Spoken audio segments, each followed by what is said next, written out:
Hello? Oh, Jesus Christ. Hello.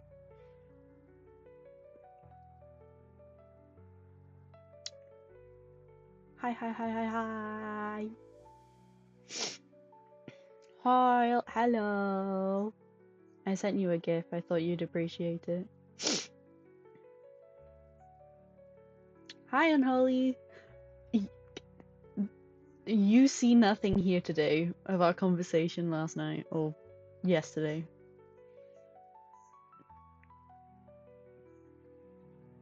Silence. Yes, I thought that was an appropriate gift when you said you might not make it out alive. Odin, help us. You have no idea what I had to type to try and even find that GIF that I wanted to find. No. I had to redo it so many times. One, because I don't know how to spell. Two, I couldn't remember if he said God or Odin. What do you mean? What's up with Matthew?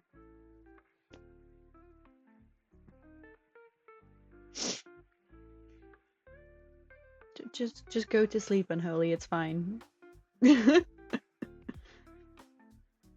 Yeah. And you said your dad was on the way down to the school, so Odin, help us.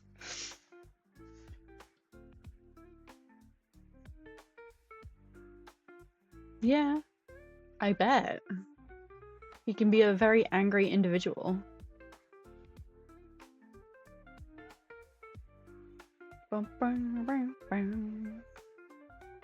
I haven't named your new music yet. I still need to do that. I might do that after stream today. I still can't figure out how to get audio working. Like, I could get it to my laptop, but then the audio sounds jumpy, and OBS refuses to recognize it as an audio source. So the only way I could is like put in desktop audio, and I fucking hate it. Yes. Yeah, my phone is plugged into my laptop, so I can screen share it. But for some reason with the app, it's not with the audio either. BlueStacks, what the fuck's that? What is a BlueStack?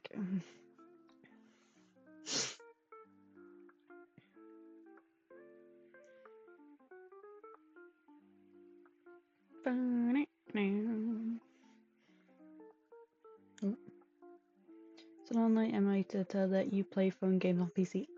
I don't ideally want to do that. Mainly because my laptop doesn't have a lot of storage and I've already got the game on my phone. But it could be useful for other games. I'll try and remember it. I'll try send me the name of it on Discord.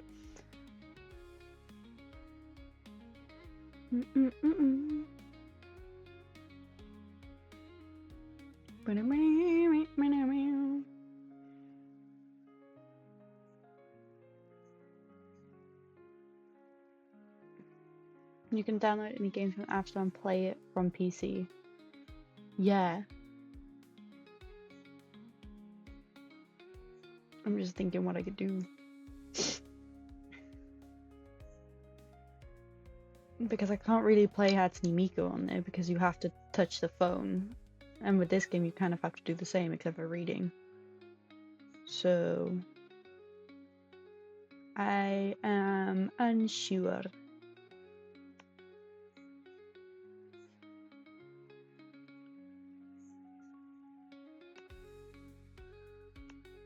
I know you bigger screen than tiny screen. Yeah, that can be true. But I'd like to do it on my phone.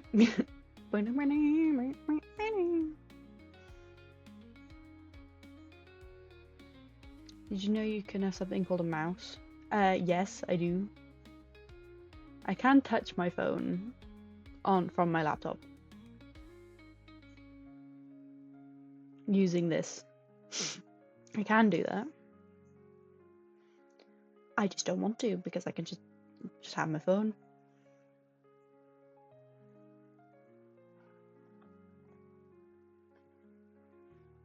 Nope. One sec. I dropped something. There we go.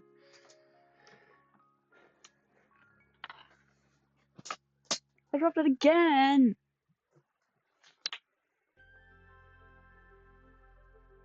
No, I didn't drop that.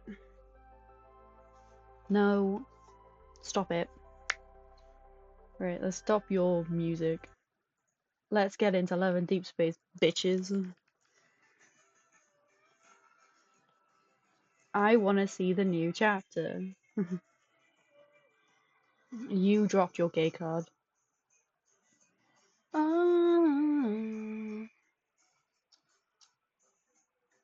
I am a better character designer than you. It's been said in the polls. Honestly.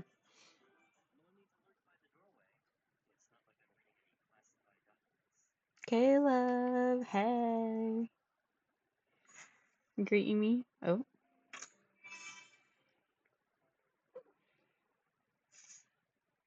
Server mate. Oh!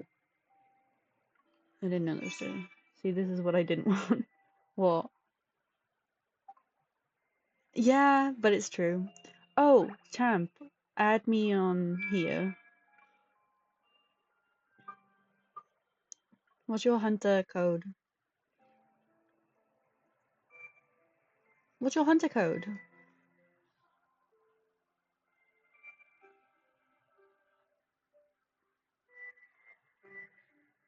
Do you want to add me or should I add you? Because I can show you my hunter code from here.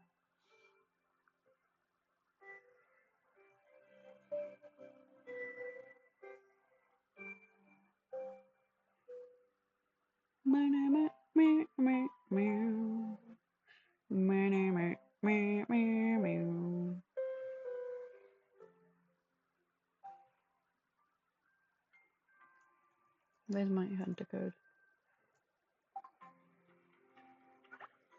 Nope, it's up here.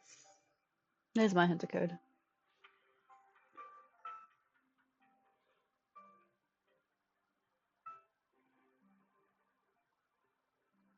It's here. It's the add, the person with the plus.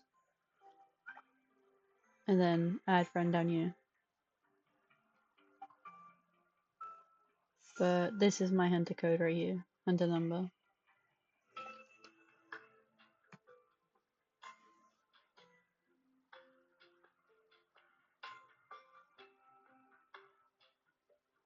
Bum, bum, bum.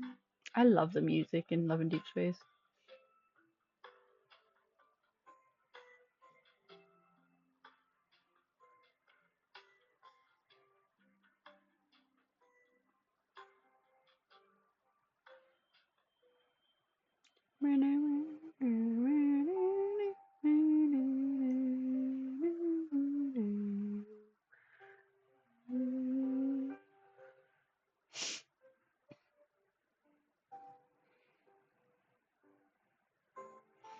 How many changes do I have?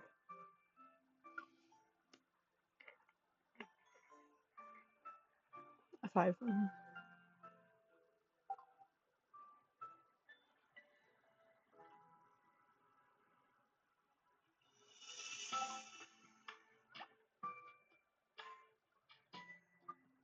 Add me.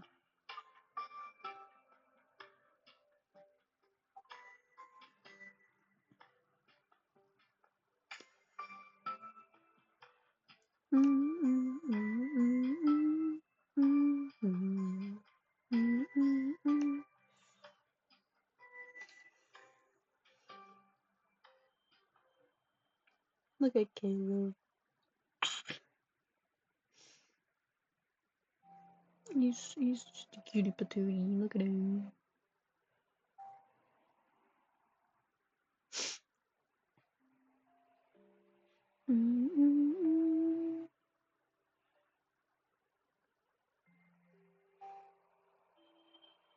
Ooh, while I wait to see if you even do it, I want to do some wishes.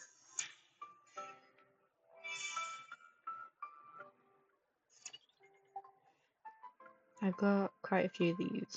Let's do these.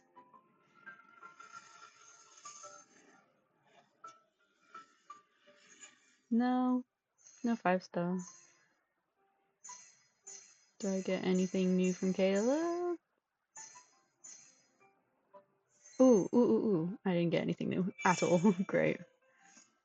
I got an Xavier double. I can upgrade that later.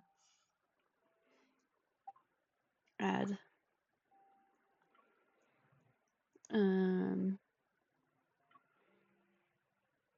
A, 3, 1, 2, 4, 8, 9, 10. Kitty Furball, what the fuck? What kind of name is that?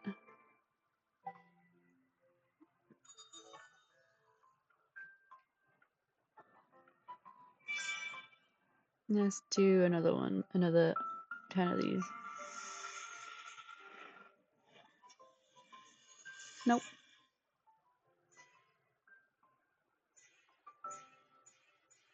I got some Caleb ones though.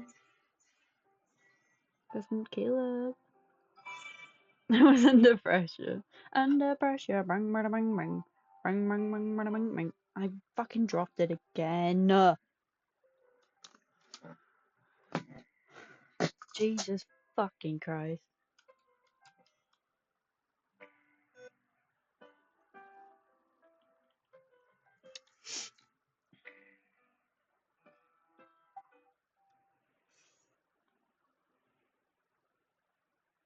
I don't have this one yet, so I'm gonna use it on that one.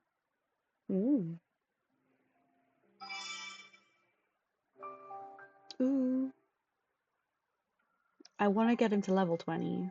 Like, love-wise. Okay, I will read your message later. Sorry, Caleb! He was speaking to me.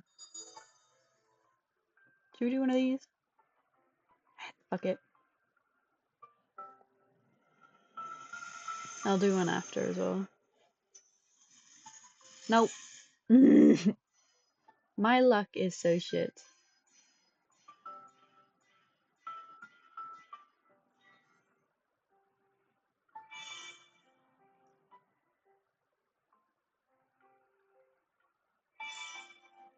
My luck is so dog shit.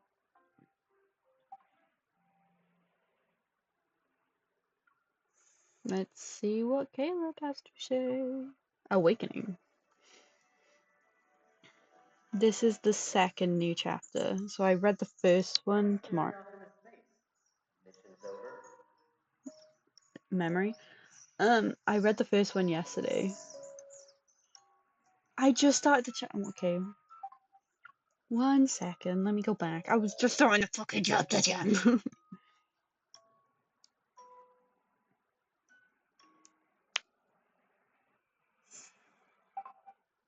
Here.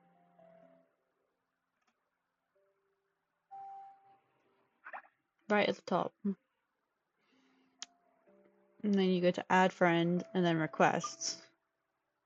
And I should be there. Yeah, you do. You might not be high enough level.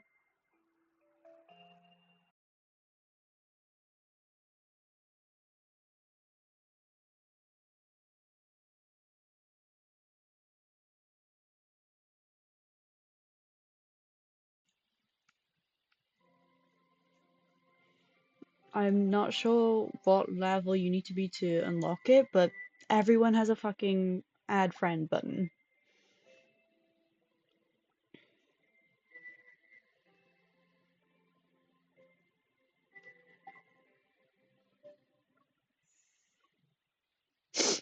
Hmm.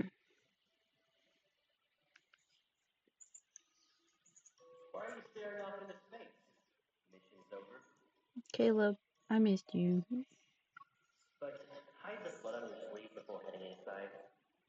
Oh, this is from the other previous chapter when Caleb was still alive. Since you're a grown-up now, I won't cover for you this time. Rude. No, stay where you are, Caleb.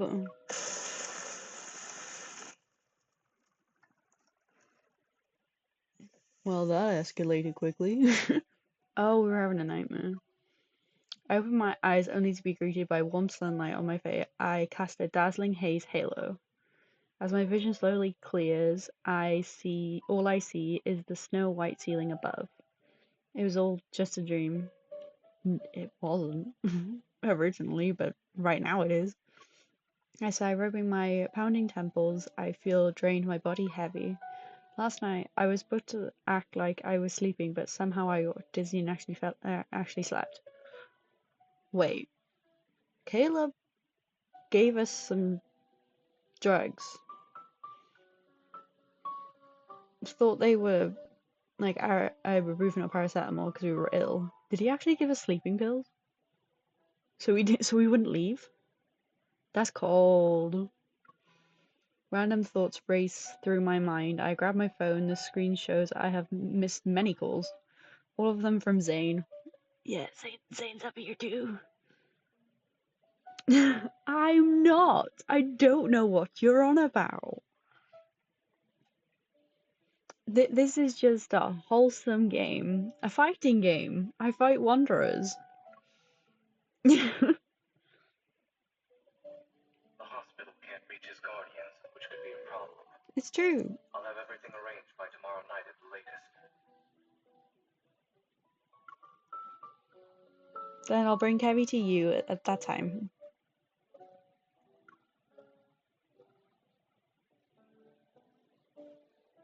Oh no, Kevy. I was meant to get Kevy. Fuck.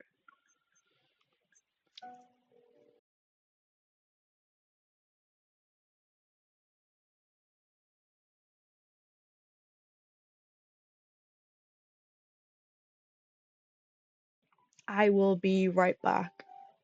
I am being needed.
Alright, I'm back. Clay can reach a fucking saucepan, so she shouted at me for it. I dialed his number, but the call never connects. I put on my slippers and rushed to the door while texting Zane. He calls me. I'm sleeping because I don't answer. It can't even fucking connect. What the fuck?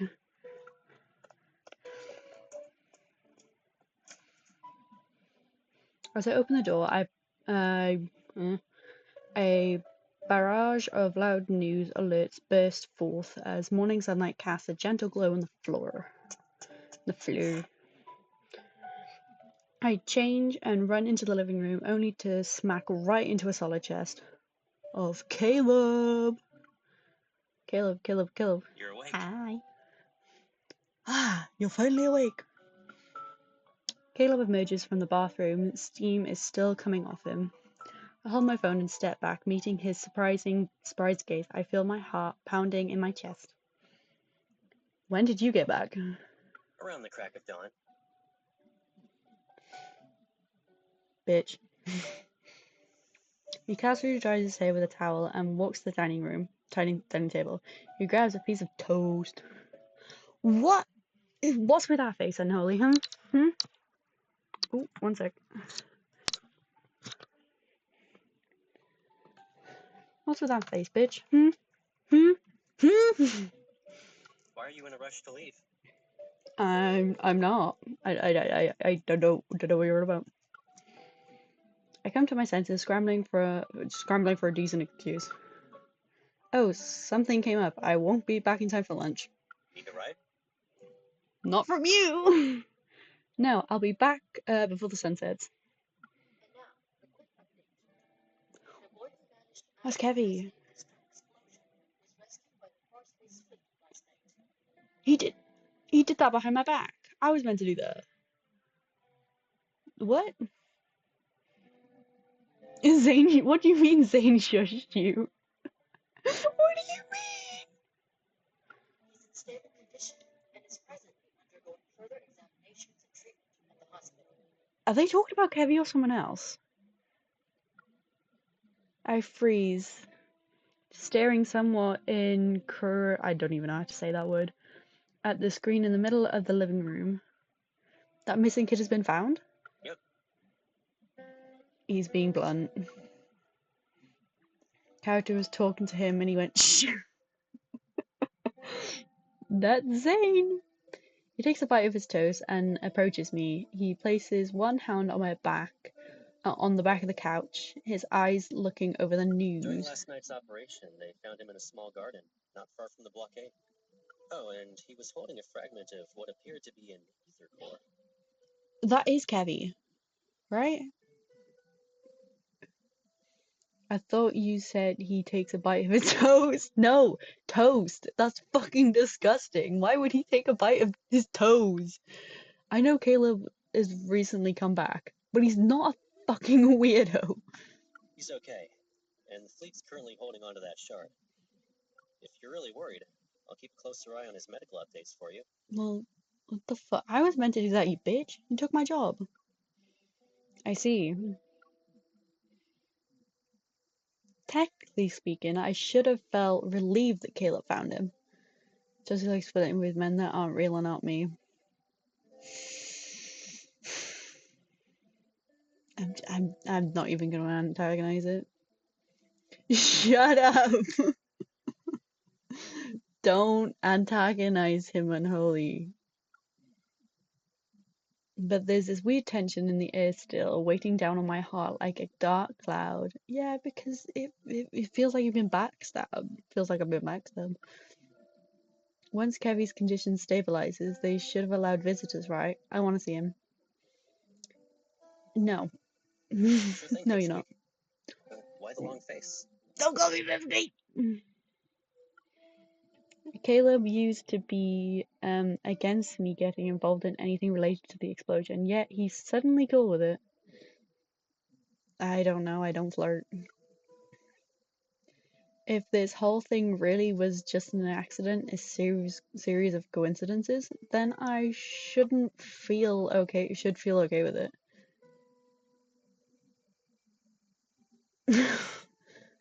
It's an unholy thing. Unholy flirts with everything. I'm worried about him. The question I still want to ask remains in my mouth. I take a deep breath to calm myself and notice the faint scent of something metallic. Evidence is on the contrary. This is preset dialogue. So shut up.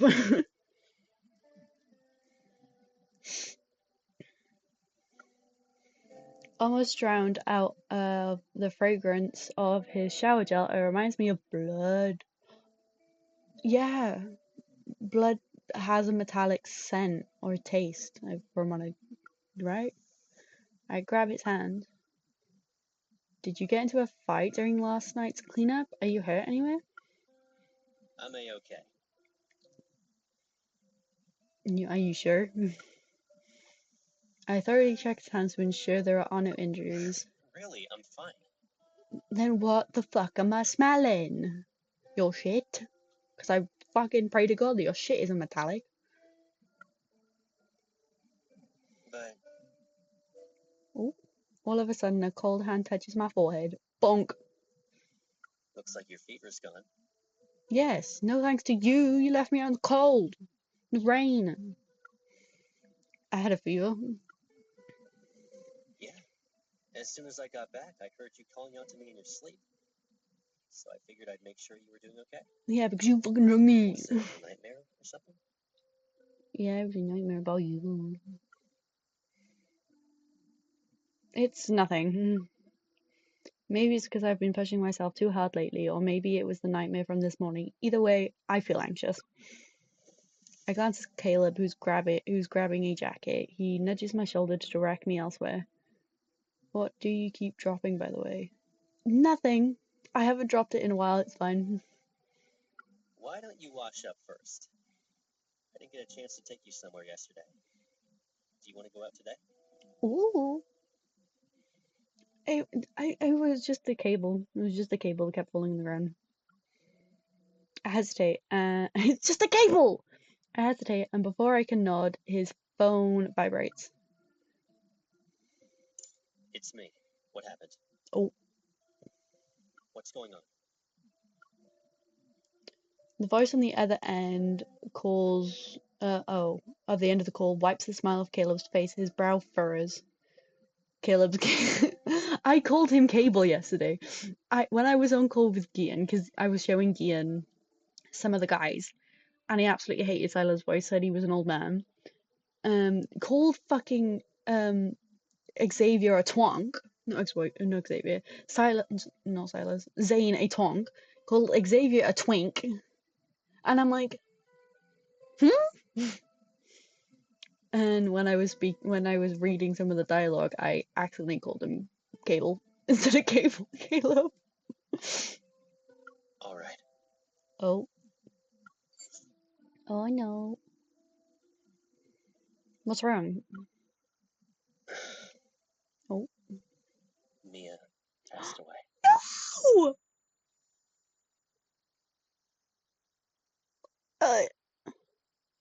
What the fuck? No. No. Mia died? I'm so sad now because we just talked to her in the last episode. How is Kevy gonna react? Oh, fuck. In that moment, silence extended and wraps around my ears. Sunlight hit the ground, but its chill crept up my veins and steals my breath. No, Mia!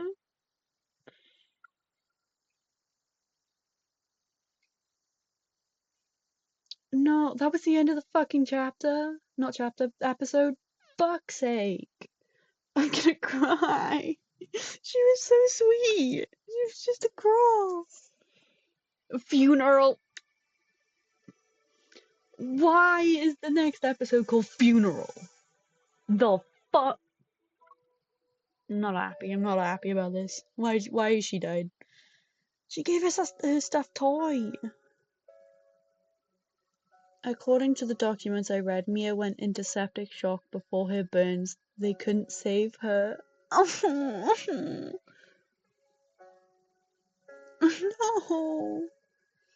Why is she died? Nice. No! Zane examined Mia's emergency treatment records, which perfectly matched the fleet's public statement. The medical records are too thorough. It's almost as if they're hiding something. Besides, no one actually witnessed Mia's death. Did Kevy go to find her? Well, at least she's in a better place. This sounds sus now. Is she actually dead? Or are they in the secret base? No idea. This must be season. Yeah, because you haven't got up to this chapters yet. There's so much that you haven't gone through yet. 'Cause you only got the game yesterday. After the Academy conference ended, Zane retrieved a classified file and departed with the medical team. He took the mysteries with him. He better fucking tell us later. And once he confirmed my safety, he didn't ask any more questions. That's unlike him. As for Kevi, whoever went to such lengths to find him clearly wants him alive, for now at least. It will. It will. Don't be too hard on yourself. But the story doesn't end there. The remains of the siblings' parents were found aboard the small vessel Joseph had taken, which further proves his involvement. Used to do it on the random. To be funny. To be funny. Funny haha, not funny weird. And one time you did it quite well. What do you mean? It will. It can end me. There's something in my eye. No. The fast-paced fleet stepped in to address public concerns and quickly arranged an adoptive family for Kevis. Okay. You're both types. What do you mean? Both types of will. Everything progressed at an unnatural, rapid pace. Their flawless response is too perfect. It was like watching a chess game where every move had been planned in advance. If that doesn't perfectly describe me, I don't know what does. Funny, weird, and funny haha. That is me. Not funny haha. Funny weird.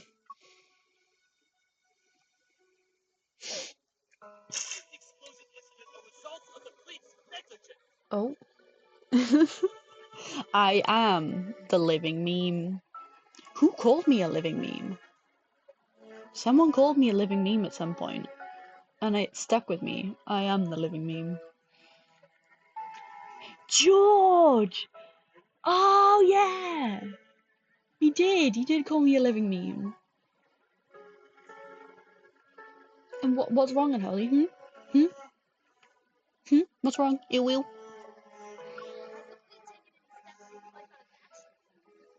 Because of my face plan? And I thought it was because of my pog face. I thought it was because of my pog face he said that. You can't stop me, Unholy. Beyond the barricade, a barricade tape, reporters and photographers with cameras of all sizes gather together, yet it's eerily calm in front of me as grave. When the funeral ends, the crowd disappears. Kevi stands alone by the tombstone, fiddling with the black armband that continues to slide down. His face is smooth and boyish. There are neither crystals nor grief. Kevi, are you okay? Miss? Oh. He looks up at me, studying my expression before revealing a smile. She's gonna start doing. I am not gonna do that face. Never. No. Ew. Yeah, the professor has been very nice. I'm moving to a new place soon. The professor? Is he the one who adopted Kevi? I'm sorry, I planned to show up at that night, but if I had found you sooner. It's okay. The fleet found me in the end. What's wrong? Can't pronounce it. Here you go. I can, but I knew what you were saying, so shut the fuck up. Yeah, drop him off and not. No! No! He's just been through something traumatic. His parents both fucking died, and he only had his sister. He was hiding, and then now his sister's fucking dead. He's all alone. How fucking dare you, Unholy? He speaks before I can continue, his expression almost devoured in emotion. He composed. No. We're not having this conversation. Kevi is not turning into fucking Batman. Berlin! I am the knight!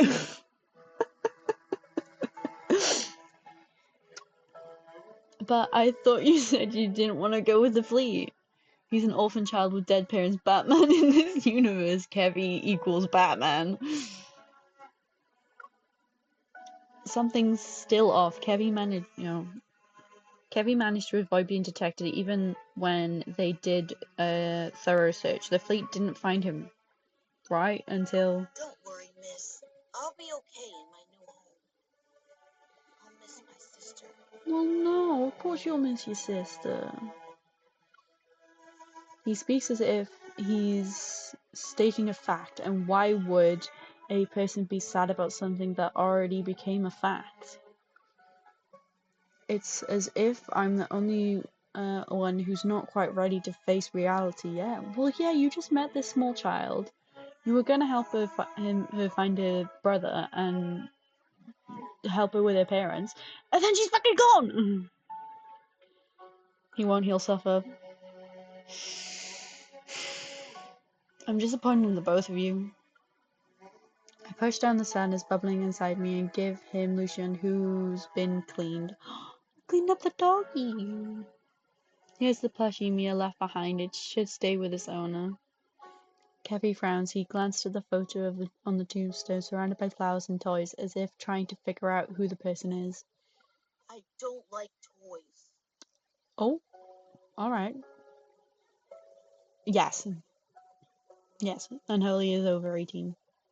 But because it's from you, I'll take it.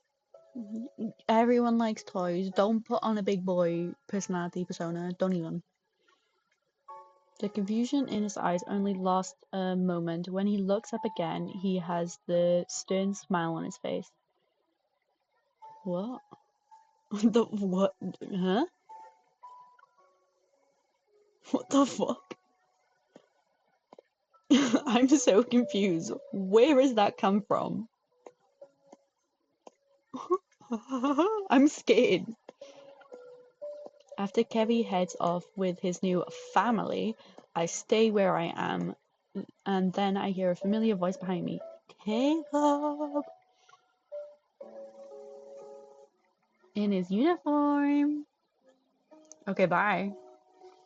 You don't kiss me enough, Chelsea. I don't see you. Caleb tips his hat and sets down a fresh bouquet by Mia's grave. Aww. I'm sorry. Some fleet business got in the way. It's okay.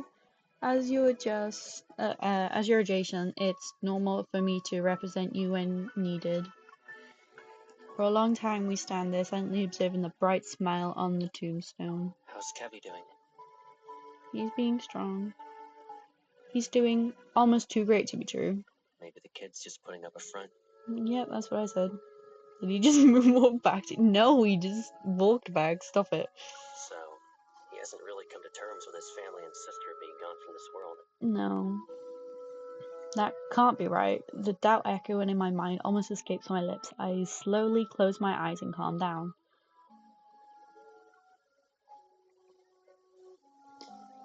In less than 2 days, Kevy's condition completely changed from what I saw that night. This must be the fleet's doing. It seems an unseen force pushing from the rapid completion of Mia's funeral. Completion of Mia's funeral and Kevy's adoption. Does this mean Caleb knows what's really going on? Many adults struggle with tragedies such as these. I can only imagine what it's like for a child. Picking up on what I'm saying, Caleb gives my shoulder a comforting squeeze. I'm waiting for your just like to kick in. Just butcher. That's happened so many times. In the last stream with Gian, I just skipped over some words because I was like, yeah, fuck no, I can't read that. He looks like he wants to say more, but he just lowers his head. There's a bit of sadness in his eyes. Don't be too disheartened. Okay. I don't know. Ever since the explosion, everything has been wrapped up too well. The wind pushes one of the toys near the tombstone. It rolls and stops at my feet. Caleb bends down to pick it up He dusts it off and I have no idea. Insignia gleams silver under the dim light. I play with the hem of my shirt and holding back the questions itching to escape my mouth. It may crash soon. I hope not. Wait, you both can adopt him? Me and Caleb? He's already been adopted by another family. I've known Caleb for so long, I shouldn't doubt him without any experience. Evidence. Blah, blah. Let's go. We can relax somewhere else. Okay. Colonel? Oh. Fuck off, super drug. I don't want this right now. Caleb's on my screen. The communication device on Caleb's wrist vibrates. He grimaces. What is it? There's a large group of reporters outside. They're making a scene. I'll see what's going on. Yes, Colonel. Okay. Go ahead. I want to spend some more time with Mia. Okay. Go your stupid drug offer. I don't. Oh. Yes, I know I'm live, Carlbot. Jesus. Caleb? Just as he's about to leave, I stop him. I want to ask something. I look into the familiar gaze, letting go of the hem I've been clutching. I smile at him. No matter what happens, I can always trust you, right? Of course. He moves his arm, seemingly about to ruffle my hair, yet he stops and instead pats my shoulder. He doesn't want the dirt on his hands to get in my hair. But it's alright for you to get on my fucking shoulder? No. Oh, by the way, I didn't know if you know, but you're live. I know. Carlbot decides to tell me when I'm already live. Wait for me. Okay. Aye, aye. Colonel. As more people leave, the cemetery quiets down. I go for a stroll, walking along the grave path. I'm closer to the exit. Your dad's back? Ooh, ask him about Matty if he's okay. The question I couldn't bring myself to ask keeps flooding my mind.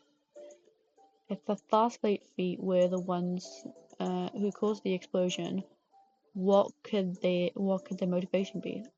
Probably something to do with a family. Because what the fuck would they have to do with the kids?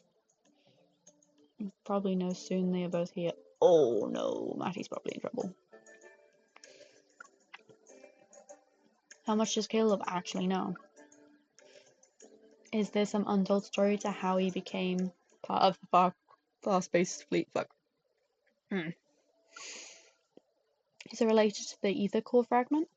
Is that why the fleet was desperate to get their hands on Kevy? Potentially.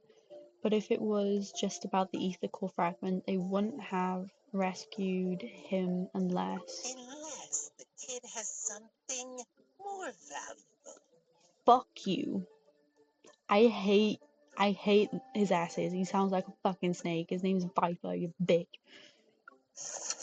A cold breeze interrupts my thought. I turn around to see a dark figure behind me. He leans against a tombstone, his tongue darting in and out like a snake, cracking and blotching decorates his face. They came in quietly, no words between, probably because he's probably shouted at them in the car. In this world, a lot of people want an ether core, but only a select few can handle its power without being devoured. His character design's alright. But it's his fucking asses that... And finding individuals like that is incredibly rare. It's you again. You're not even pretending to be surprised. He's a fucking snake. Why are you here? To kill you, obviously. What the fuck did I do to you? How lame. Ignoring his bluff, I pull back my gun. Bitch, who are you? Are you one of Ever's assistants, or just someone who's interested in ethical? You managed to avoid the correct answer. Oh god. We order food, but I think my coworker is a snake.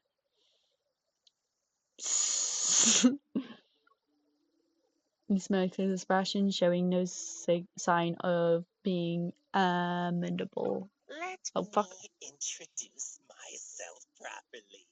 I'm Caleb's friend. You can call me Viper. What do you mean you're Caleb's friend? He beat the shit out of you last time.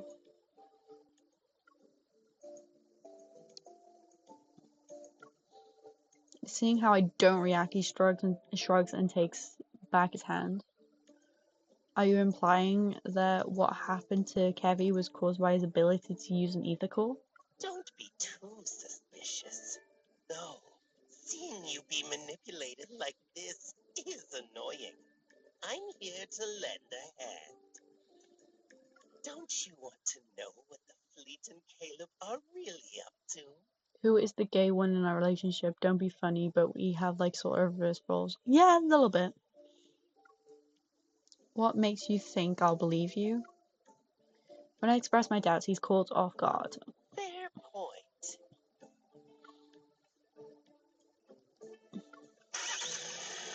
While we're talking, the faint hum of a car drifts from the cemetery and extends over the wall. I look in its direction. The rear window slowly goes down. Kevy wants me. An iron face waves at me. An iron fence between us. I can't discern who the person next to him is. It's probably his new guardian.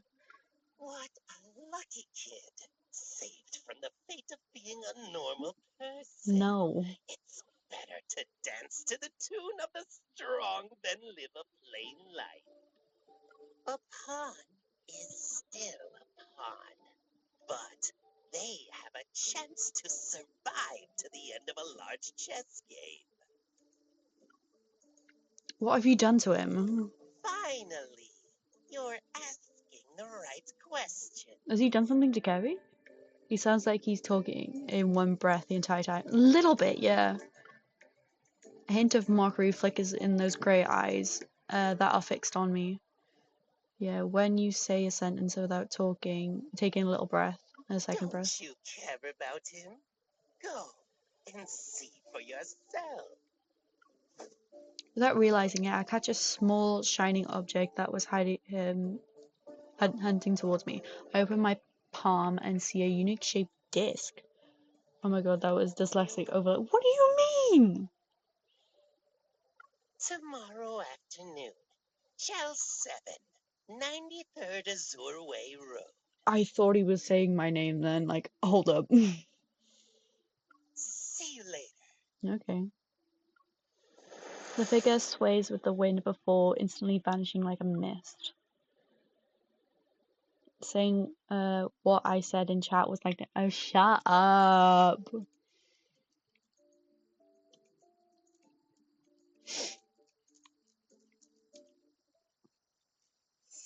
Ooh, lurking.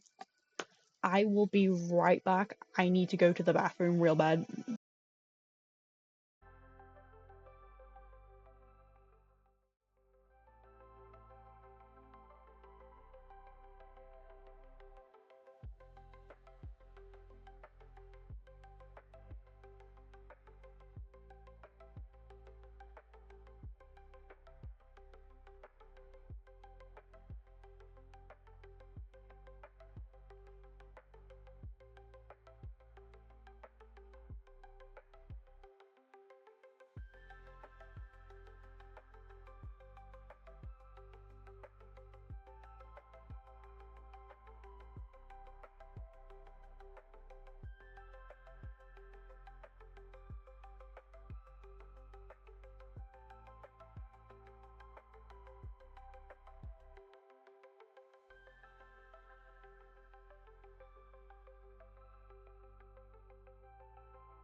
I'm back.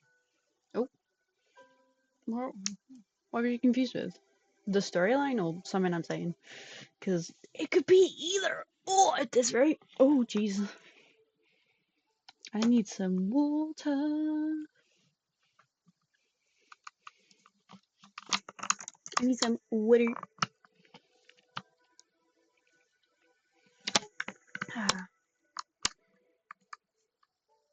Chelsea's model looks like she's having a stroke a lot. Yeah, it's because I move around a lot, so it's like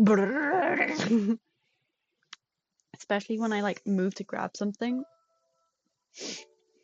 And the tracking kind of goes a bit crazy. Like, it's very sensitive. Episode 3 lurking? Slave.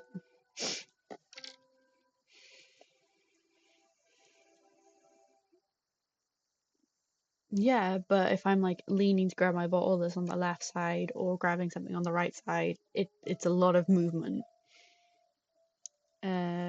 Chelsea even 39 Azru Way Road. A beautiful and secluded villa site in a white veil. It's impossible to tell whether the building is surrounded by mist or flowering clouds.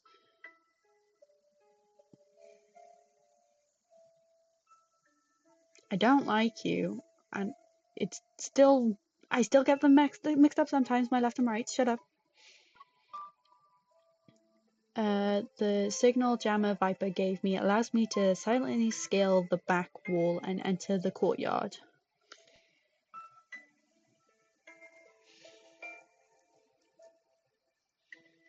Plot twist, you have the L thing. I do. The trees. Oh, Jeb does the exact same thing when he's driving. The tree's shadow casts diagonal lines across the grass and meticulously trimmed shrubs. The wrought iron fence enclosed the entire space, resembling a carefully crafted prison. What exactly does Viper want me to see? I don't know. Walking around the tree shadow, I noticed a familiar figure standing in the center of the garden. Viper. Miss, you're visiting me. Kevy! He smiles, seemingly uninterrupted by my sudden appearance. What makes it more confusing is the right side of your brain controls the left side of your body and vice versa. Yeah. It's nice to see you again, Gabby. I respond with a grin and hold an equal amount of warmth to his smile. Is this your new home? Is everything okay? The professor said I'd finished my coursework here. He thinks I'm talented, but I still have much to learn. Yeah, everyone has much to learn. Yes, we are playing in inverted controls all our lives. As I move closer, I find that Kevy is holding a brightly colored bird in his hands. L-coded. In the garden. L-coded. He pinches its talons and watches a small bird struggle. My grandfather is different, and my grandmother is different, though her body is switched. Huh? Her heart is... Is it? That's quite rare. If I break its wings, it can stay here forever. It will die very quickly, though. What the fuck did you just say to me, Gabby? The fuck? The professor said if we damage the bird's neuromuscular system, it won't be able to fly, but it will believe it can. Is he twisted in the head or some shit? Slowly, it'll get used to its life on the ground. The bird will then forget that it's supposed to fly. Yeah, so how our body is, everything is very reversed, yeah. A bone-chilling voice, tinged with childlike innocence, sends a shiver down my spine. Yeah, fucking hell! That was deep. Kevy, who is the professor? What's he like? I can't tell you. You're not my family. What the fuck? What have they done to this kid? Family, huh? Do you remember Mia? After the fleet found you, did something happen? Can you tell me? My sister, she's dead. Correct, yeah. Ding ding, well done. The professor said it's wrong to be sad. I shouldn't be sad. It's perfectly okay to be sad, Kevy. Your sister just died. I'll have a lot of brothers and sisters. And I'll be strong. Yeah. Qu'est-ce que la fuck? Qu'est-ce que la fuck? Kevy, qu'est-ce que la fuck? I've always believed when you lose a loved one, you're supposed to be sad. Correct, yes. But miss, I don't feel that way at all. Should I be sad? Yes. You are a child. You haven't seen your mother and father. They could be fucking dead, and you just lost your sister, who you had a great bond with. What the fuck did they do to this child? Kevy's fingers inadvertently relax, and the bird uses this opportunity to flap his wings and soar into the sky. Thank God he didn't snip those wings off. He lowered his head, tears falls onto his hands, a confused expression appears on his face again. I touch his shoulder, ready to speak comfort words, but a faint metallic noise catches my attention. Huh? System error. Attempting a second reboot. The primary personality is attacking the control program. Huh? Batman, but lost his sister too, so might turn out to be more. No! Is he a fucking robot? Have they planted a chip in this man? My gaze flickered to a thin metallic bracelet on Kevy's wrist. It emits a faint blue light. No, it shouldn't be like this. Kevy, are you okay? Can you hear me? But no matter how many times I call him his name, Kevy doesn't respond. He stands still. I shouldn't be. I shouldn't forget. What the fuck did the fleet do to you? His sentences are fragmented. It's as if some programming has taken over his mind. What the fuck? He's a child. What did they do? I am. What? The chip. Rereading. Inputting memory. She was too stunned to speak. I can't even fucking speak now. Jesus. In the blink of an eye, his gaze focused on me again. Before he can wipe away his tears, he smiled at me, slowly shakes off my hand and off his shoulder. Close your goddamn mouth. He keeps staring. Yeah, because I'm shocked. Miss, you're visiting me. That's good. Yes, I've been here the whole time, Kevy. It's time for you to go. The professor will be here soon. My chest tightened all of a sudden. Is this what Viper wanted me to witness? Oh shit. Did he want me to see Kevy being manipulated to the point where his memories are being rewritten? Could the fleet be behind this, or maybe... No, Caleb didn't do this, right?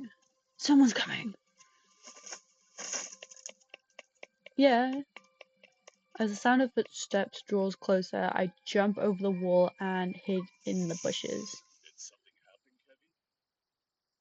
Kevin? I don't know, you tell me. It's nothing. The bird just flew away. The composed, slightly exotic voice speaks again. I see you're struggling to restrain the fragmented consciousness that isn't yours. Those memories, emotions, and feelings don't belong to you. Don't let them consume you. But they are his.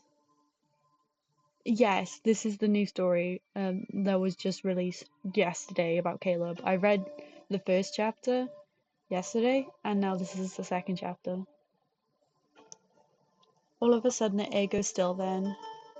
He was here just a second ago. Was that girl, Mia, also part of your plan? That's Caleb's voice. My heart races all of a sudden. Just from beyond the wall, I hear Caleb's voice. She didn't show Caleb. any signs of transformation. So why? Haven't seen Caleb in Here he is! He's right here! Eat your fucking words! You're overthinking it. For normal people like her, we don't need to get too attached. Letting your emotions run wild and blaming yourself for every little mistake, it will only hold you back. Caleb is here? Make him lift his left arm. I can't. It feels like I've been splashed with cold water. A chill runs down my spine as I turn hard to stay How's calm. everything going on your end? I don't?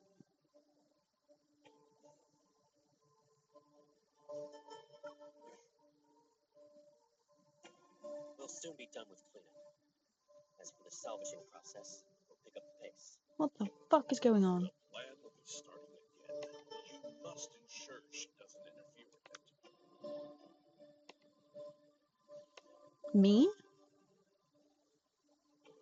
Is he talking about me? Otherwise, I won't be able to keep this a Oh. secret for much longer. She won't. Fucking Hitler. Can you not?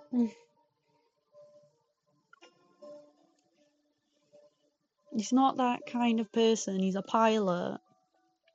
Stepping outside the gate of the garden, Caleb sensed something. He stopped in his tracks and turned around. No, don't clip that. Don't.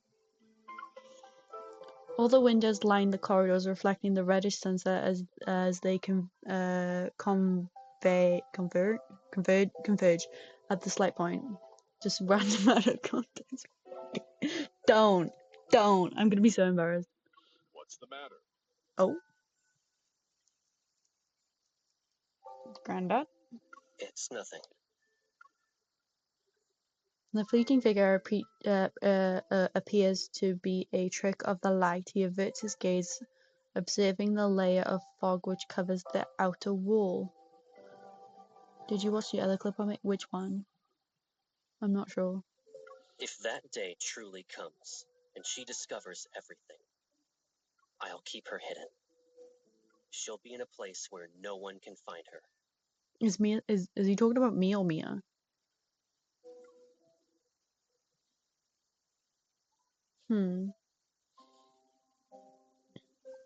Despite my extended leave status, my urgent message doesn't raise any eyebrows among my colleagues in special operations. After requesting support regarding Kevy's condition, I also informed Captain Jenner of my deductions that the Spartan core fragment had likely fallen into the fast-paced fleet's hands.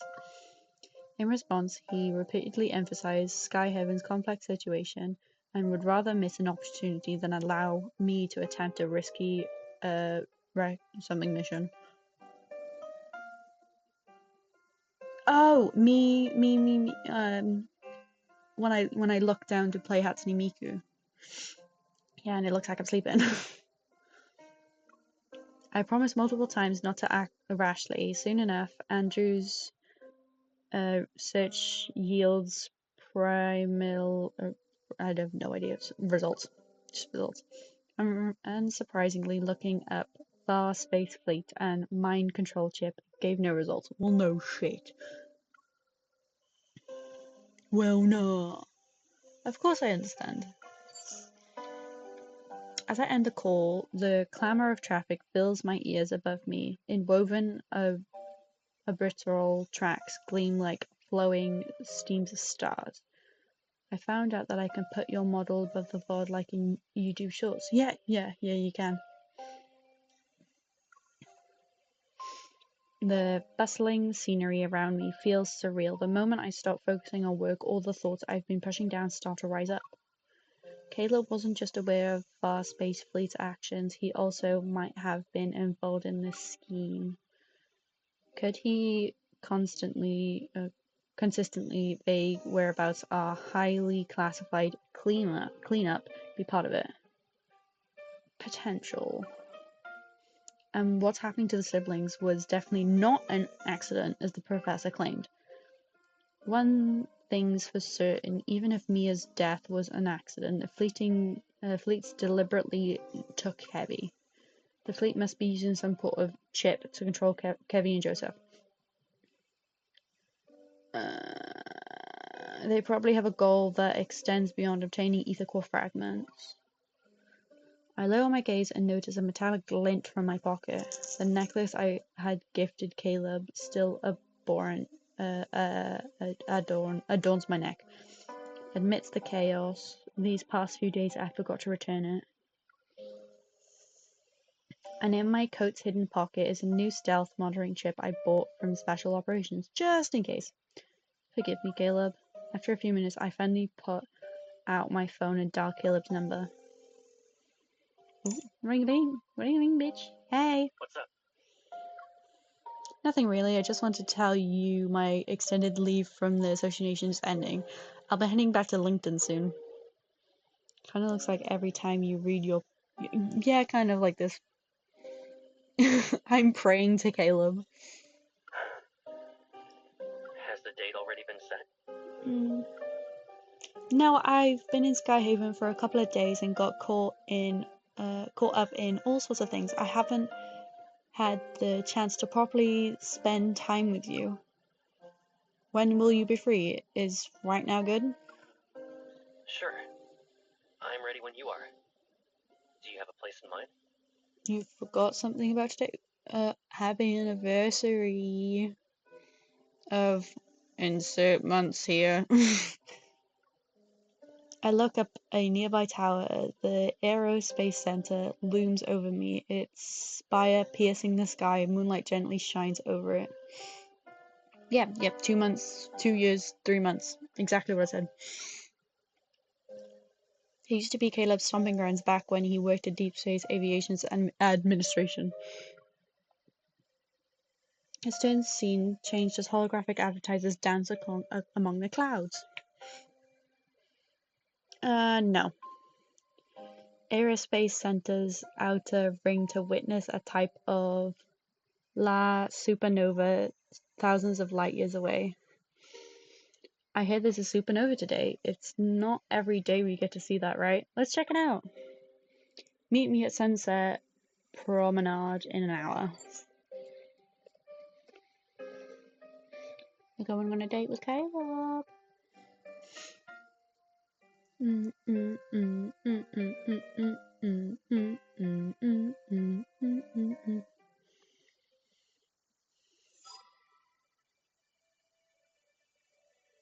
Annihilation? Going on a date on our anniversary with another man. No. No. It's not like we're going on a date. So this is my best option. So fuck you.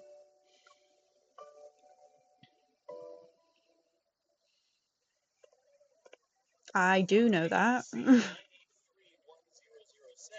is an ancient star that's 2,300 light years away from us. The Deepspace Academy has calculated the exact moment when the light from the supernova will reach Earth. Ooh. This ancient star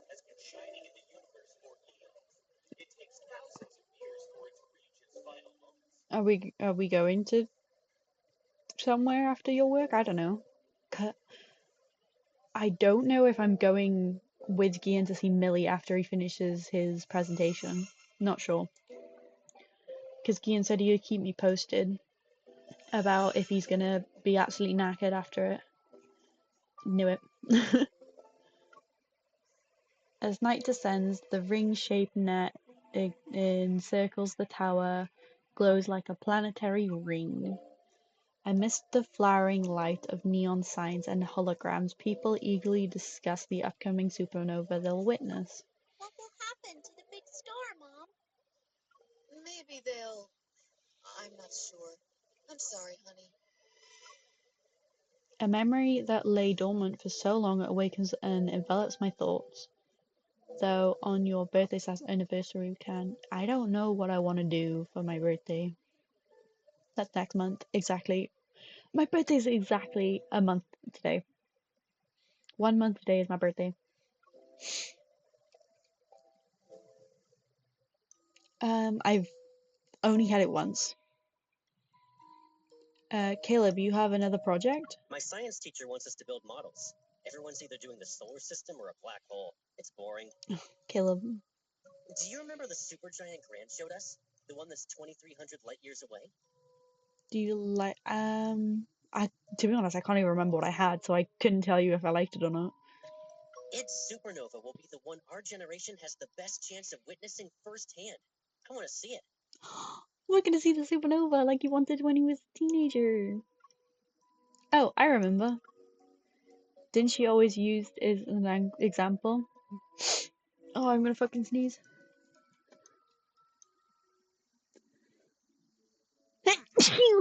Bless me.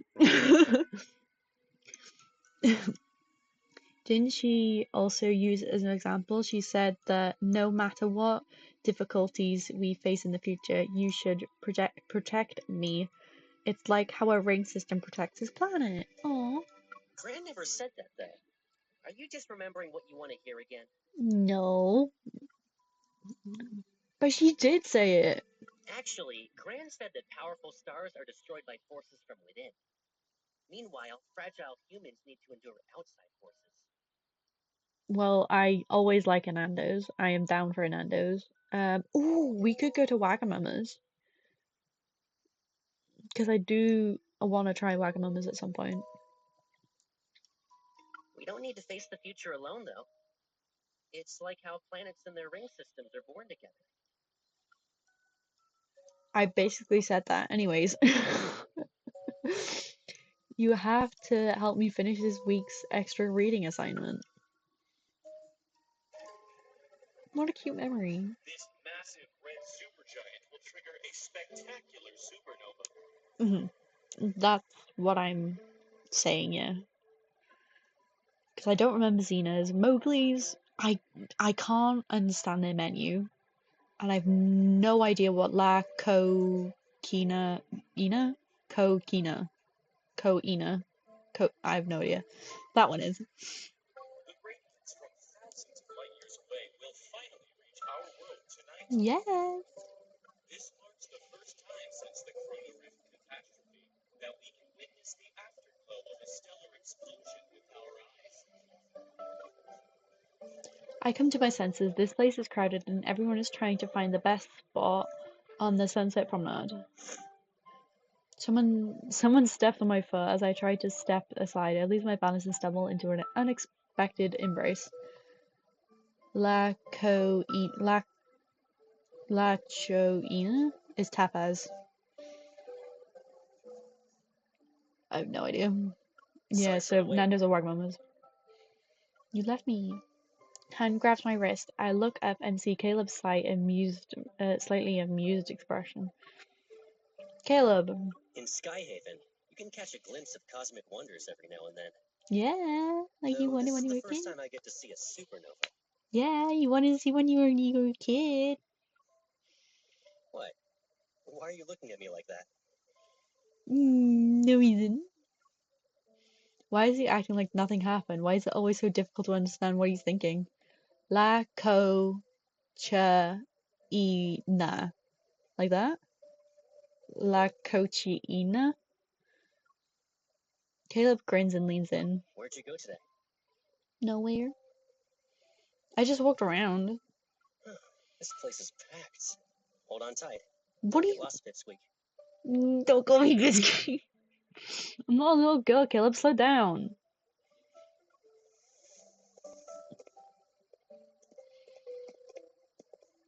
He grabs my hand and walks quickly, yet his grip is firm.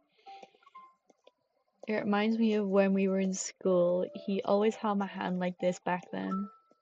For a moment, I'm stunned. I start to question if the voice I hear this afternoon is really his. How could Caleb change? No, he hasn't changed at all. If anything's different, it should not be him.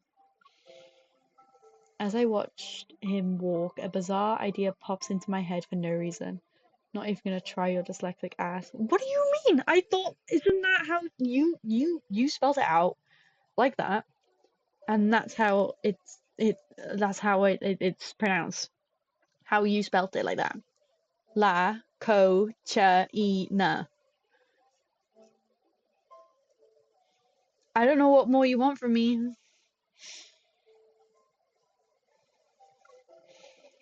Is there something inside Caleb's that's controlling him? Is it changing him? Don't pronounce the cha sopromony. You butcher! La. How do you not? La cocha ina. How else are you meant to pronounce cha, huh?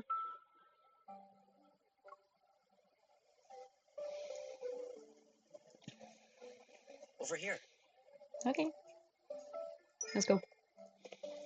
On the edge of the viewing platform, Caleb discreetly moves to stand behind me. He acts like a shield from the bustling crowd. Oh, really?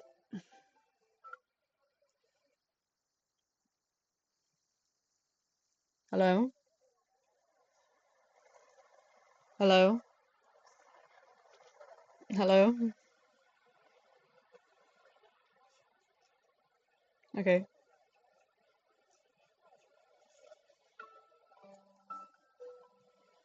Where's that noise coming from? Where's that call coming from? Stop trying to call me! You're breaking my phone! Stop it.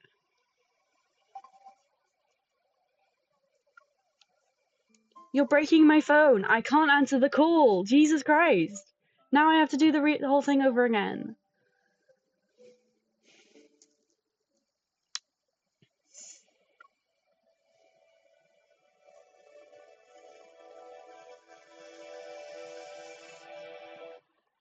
Now, let me just skip forward.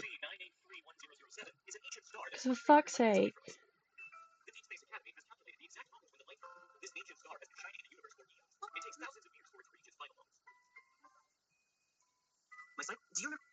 You're breaking my phone and I'm just pronouncing it as you put. Like, don't have a go at me. What are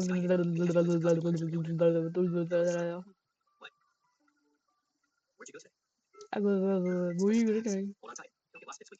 No. No, you almost broke my phone. I'm not gonna talk to you now.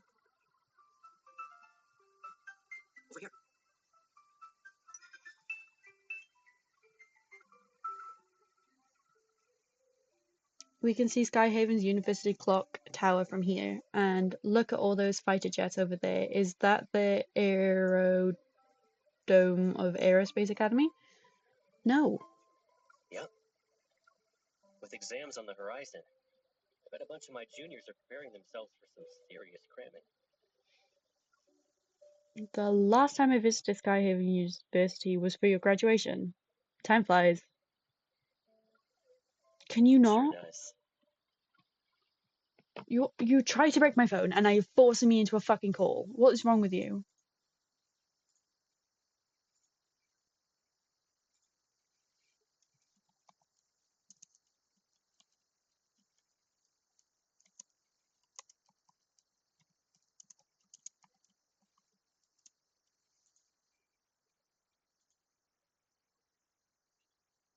I'm not adding too many syllables. I am reading it as you put. So blame yourself. La ko chi ena. Or na. La ko chi ni. La ko chi e na. That's what you've put. La ko chi e na. There's two E's. E. Yes, it's E. La ko chi e na. No, I'm not. No, la ko chi e na.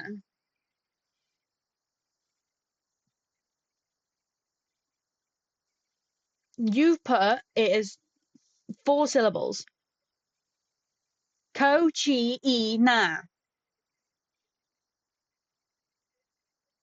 I don't know, there isn't one. La ko chi e na.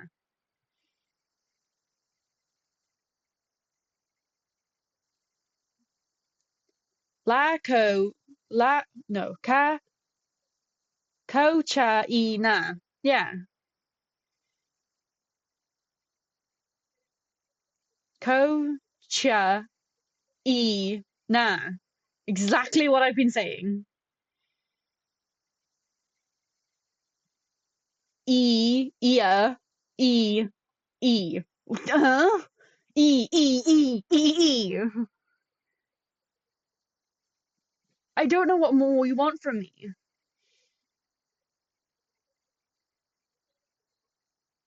Yes. You know EA Sports is in the game. It goes E. E.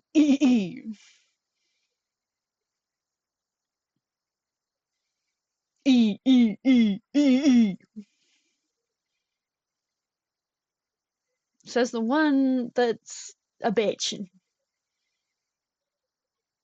Fuck you.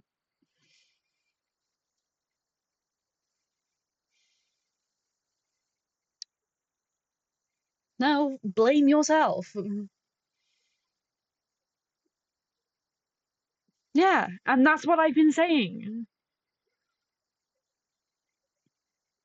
Who almost failed it. No, you didn't.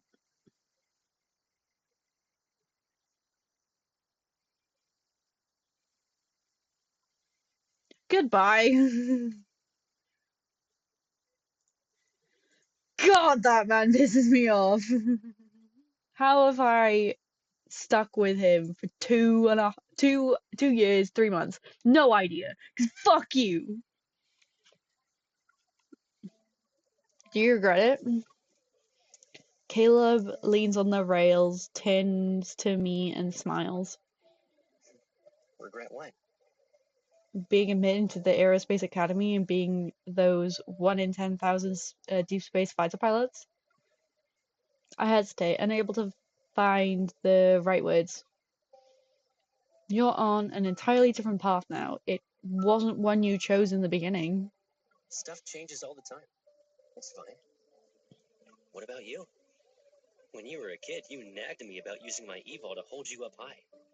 You even insisted I launch you into space. I'm like a bird, I'm gonna fly away. Do you still dream about exploring the universe? Yes. That's just nonsense kids say. Caleb raises his head. There's a fleeting sadness on his face. I almost wonder if I had imagined it. Back at the shelter, I remember you said your home was beyond the stars. Couldn't even get past the walls and barbed wire. Yeah, the teachers always said the outside world is dangerous. We were too little to go outside. Though, when you're cooped up in one place for so long, the outside world can be more appealing than ever. Giga. Yeah, all we could do was hang out in the rooftop and count the fighter jets flying past us. I once asked you about why they would crash and if the old railroad by the shelter led to the sea. The fighter jets crashed because they got attacked by wanderers. As for that railroad, at the end of it is a patch of weeds. The weed? We'll figure out everything about this world, one step at a time. Really? I'm starting to think some people's hearts are more mysterious than the world itself. Like you, for example, you're a walking vault of secrets right now. Reading in primary be like, I'm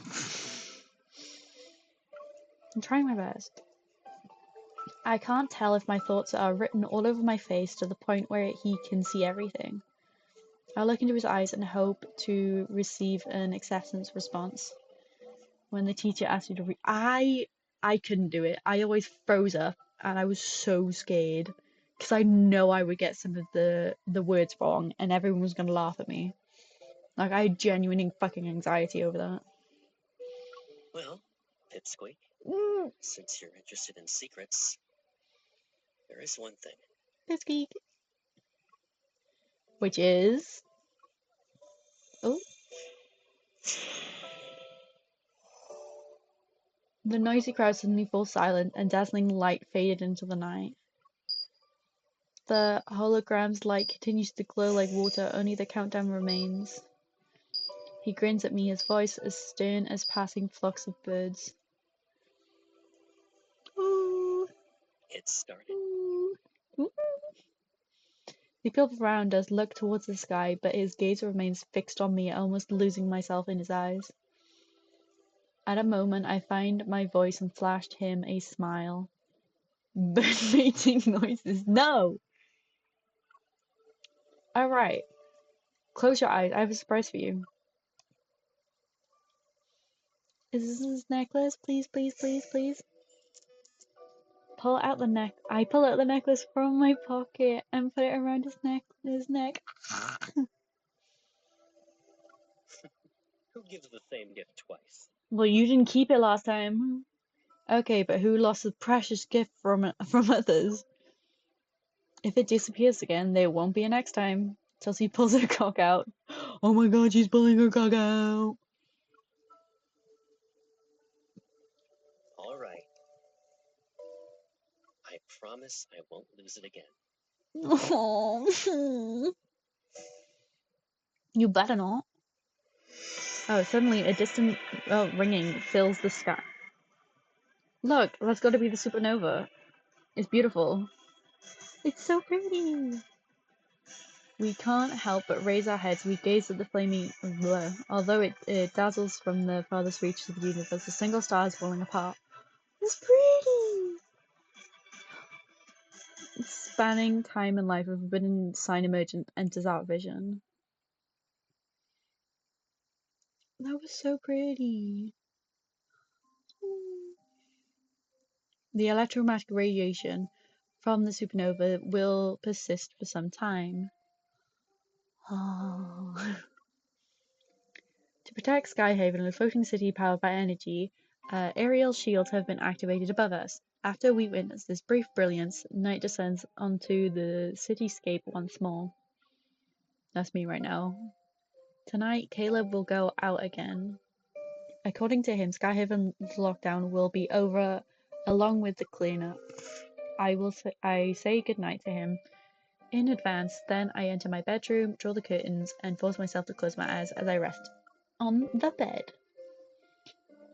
Yes, the Jimmy. Ooh. Ooh. In the dark hours of the night, I eventually hear the door being pushed open. The faint sound of footsteps draws closer. Realizing it's Caleb, I keep my breath steady.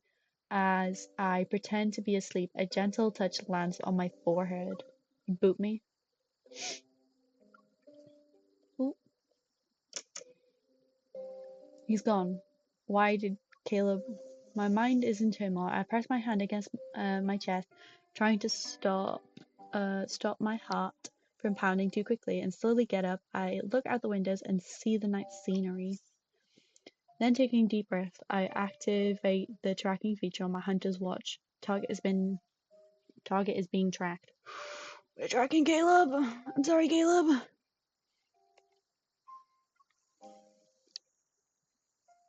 It seems Caleb hasn't discovered the tracker embedded in the necklace. Ooh. With all these complex leads, only Caleb can unravel the mysteries as he's burdened with countless secrets. Ooh. When I try to leave, I notice the door doesn't budge. Did he lock me in? Did he lock me in? Oh, the stream's dying. What are you on about? Oh, my chat on this side is messed up. I think the chat broke. It's not popping up. It's not popping up on the stream, but I can see it. Did Caleb intentionally lock me in the house? One sec, let me see if... Where is it? Chat.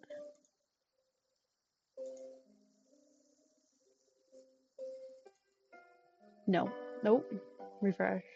Type something in chat, and let me see if it's back working again. I raise my gun and aim at the lock. Without a second thought, I pull the trigger. We getting out. We getting out. Oh, Caleb's not gonna be happy. He's gonna have a fucking bullet hole in his door. His fault for locking me in, I guess. Covert operation. Episode 5.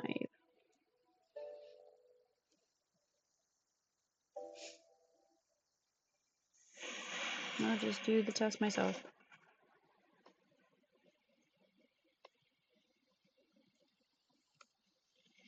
Yep, working again. Bright enough to make it seem like daytime, meanwhile destroying streetlights sway in the wind. 2 to 3 story steel structures cast looming shadows on the cracked pavement, a palette of dark, cold hues surround them. Amidst this discoloration, the only source of vibrant colors is the orange barricade tape. How can there be a place like this in Skyhaven? Thick wild grass covered the ground, a testament to the years of having been abandoned, yet these pieces of metal shine as if they knew. Beyond the bars of steel, the faint outline of various aircrafts hint at this place's history. A signal from the necklace abruptly vanishes here. There must be a signal jammer in this area. Ooh.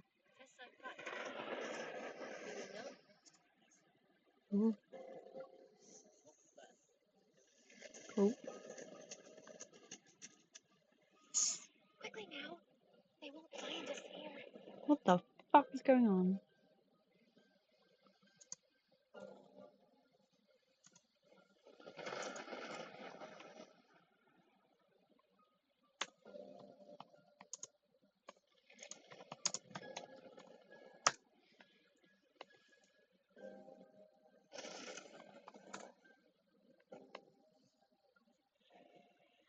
Before I can react, I pulled into a makeshift shelter made from discarded equipment. It's just the rain. We need to keep moving.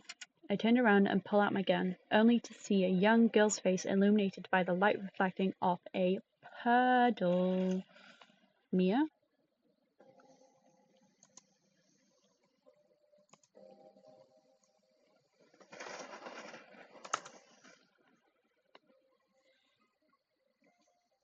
Crystal's drawn to her skin. She wears a thin dress, but she's unperturbed in such a cold rain. Yeah, I know it's back. It's been back for a while. I asked you to type in chat because the chat wasn't working. You just weren't here.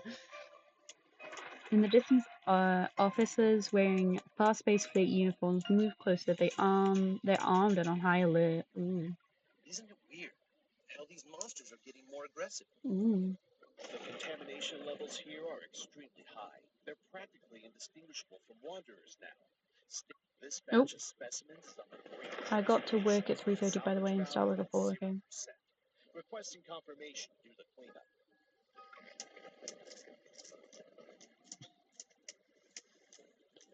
cleanup. Specimens. Is she one of them?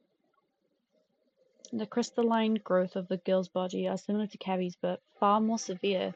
She's almost completely transformed into one of the monsters from the N109 zone. Hey, can you check if I'm still alive? Is my heart still beating? This is so sad. Urging me, the girl grabs his hand and presses it to her chest. I look down. A fist-sized cavity covered in crystals is in her chest. Within it, a large crystal pulsates an eerie glow in the place where a heart should be. Ooh. How? What happened to you? Her skin, drained of all its color, as she stands in the rain, betrays the weight of her memories as she cowers. Dying. Someone whisked me away from the wood and took off the white cloth on my face. They made a promise. After one experiment, I could live again. I wouldn't want that.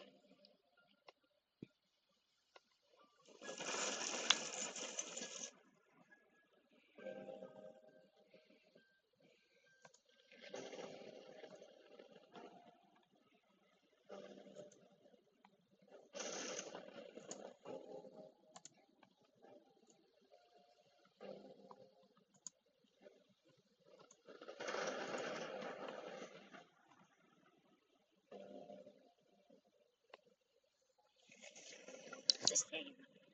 If I passed the test, I could have been the professor's daughter. Oh. Curling up into a ball, she hides her face and muffles her sobs. The rain covers her anguish. The professor, he's the one who took in Kevy into the pretense of adoption. Yeah. The fuck is he doing? Sir, who gave us a second chance at life? He's our father. Oh. Now I know for sure he was the one walking next to Caleb at the villa.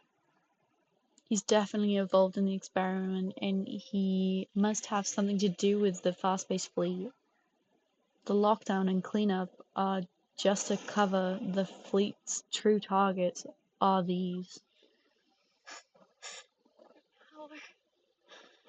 It's warm. And you smell really nice. Please don't eat me, love. Lightning splits the night sky, casting light on this narrow space. She stops sobbing. The girl raises her head, and I see her tears streaked face. Click. The crystals fall. Those dark eyes are consumed. Their only empty eye sockets remain of the eye holes in a mask. Can I eat you? No! The fuck? Hmm? She seems to lose consciousness, but then her cold fingers grab my wrist. Strength. Give it to me. No! Sensing her abnormal strength, I swiftly pull back. I use the momentum to throw the girl off balance and force her to fall to her knees.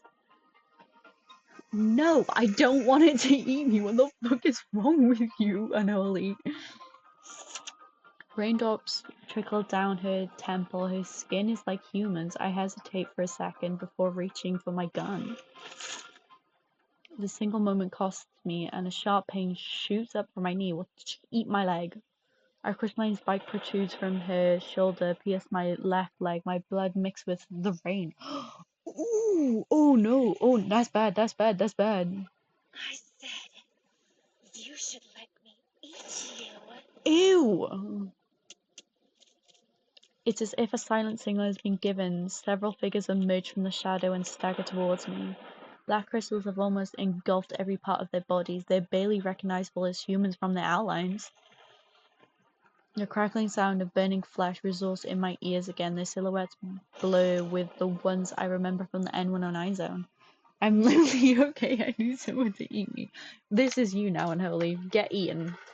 Get eaten. And it's not the eaten that you want either. It's the bad kind of eaten, the actual kind of eaten, the cannibal kind of eaten. No, those things are already here. They're all here for the ether core. As they close in, I have no choice but to fight through the pain. I push the girl away, holding my gun. I struggle to stand. Ooh. Bullets cut through the rainfall and pierce my leg of two figures at the front of the group.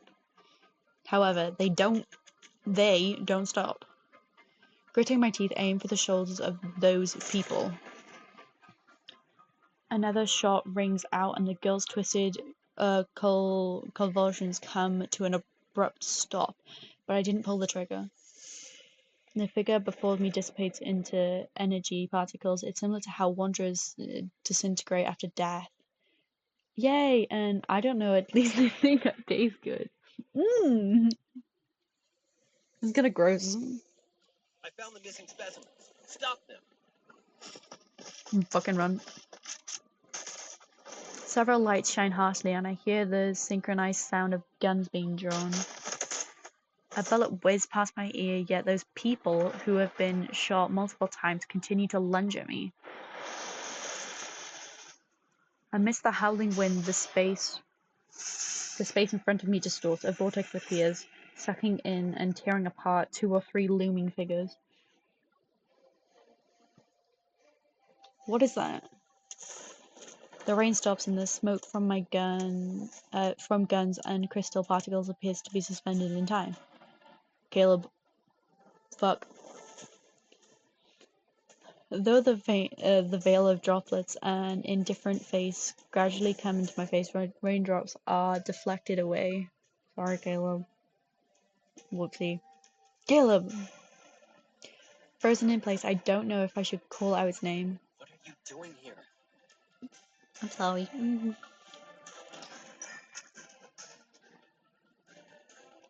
I should be the one asking you that. I bit my lip before speaking in more serious tone. These monsters and wanderers are actually what you've been cleaning up, right? He takes a step forward and seizes my wrist with a lot of strength. How do you see? In this world, there will always be people who want your power. In a dance of light and shadow, his expression remains indiscriminable, and before I can open my mouth, the cries of wanderers fill the air. I avert my eyes, the remaining figure struggles against the vortex, and metaflux slowly dissipates. As the wind screeches, the energy particles colonize into a large wanderer. It roars before advancing towards Caleb. Caleb, be careful! You're the one who needs to be careful. Oh. With a stern expression, he grabs my shoulder and pulls me behind him. Are you trying to prove you're strong enough to trespass into restricted zones by yourself? I am. I did it before in the N1 zone, bitch. You should only do that sort of thing when you're not throwing yourself into danger. I do that all the fucking time.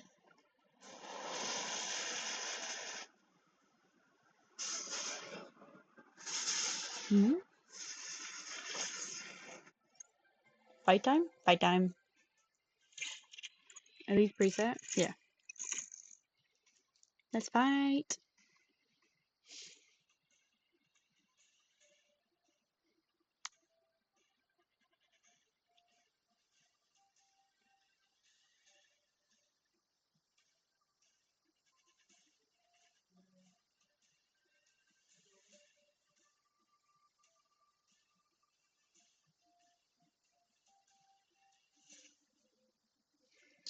You're still injured.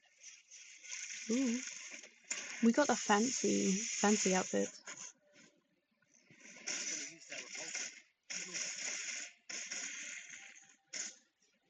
Oh shit, it's following me. Ow, bitch.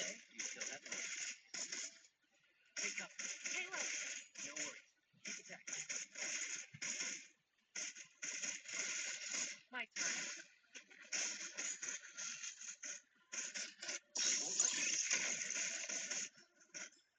Routine attack. It's only got habits. Get behind the rock. The waves can't touch us then. Smart. Now you relax a little. Ooh. Different. Can't hold on for much longer. Once we take out the repulsion core, it won't take us. Whoopsies. Oh shit. Step back. Keep yourself safe. Yeah. Now we should stick together. Time to show them what we can do. Smart. Target has entered the Ooh. Pursuing target. Ooh. Positions locked. Fire. I like that one. Being set. We have an emergency. Stay focused.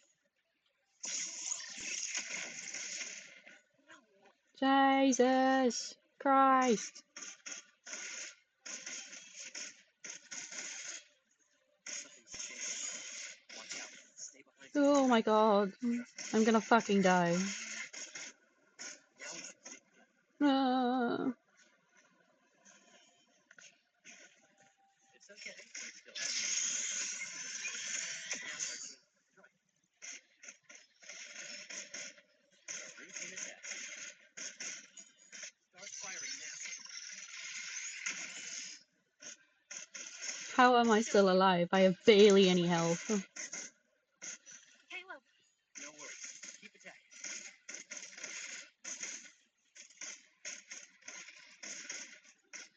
Now we should stick together. Nope. Smart. Now I can relax a little. I won't let you get away. Target has entered the containment zone. Pursuing target. Positions locked. Fire. I'll show you. Wait for my signal. Fire. Now's our chance. You and I are going to the medical bay. Yeah, I'm gonna fucking need it. I'm almost dead. Yeah. HP less than 50. I need to redo that at some point.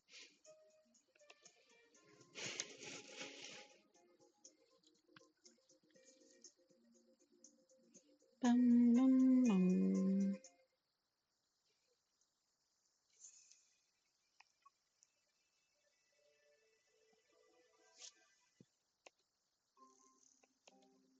The fleet ship cruises smoothly in the sky as it currently on autopilot. It resembles a colonial beast lurking in the night.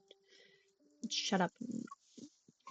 Outside the porthole, an endless stream of stars flicker like shimmering waves of light. In the aircraft cabin, Caleb puts me on the bed. Retrieving a first aid kit, he sets it down and carefully removes the bloody fabric from my knee. Under the harsh light, blood continues to flow. His gloves are dyed a bright crimson. I look away. Does it hurt? A little bit. Are you mad at me? A little bit. Oh. No.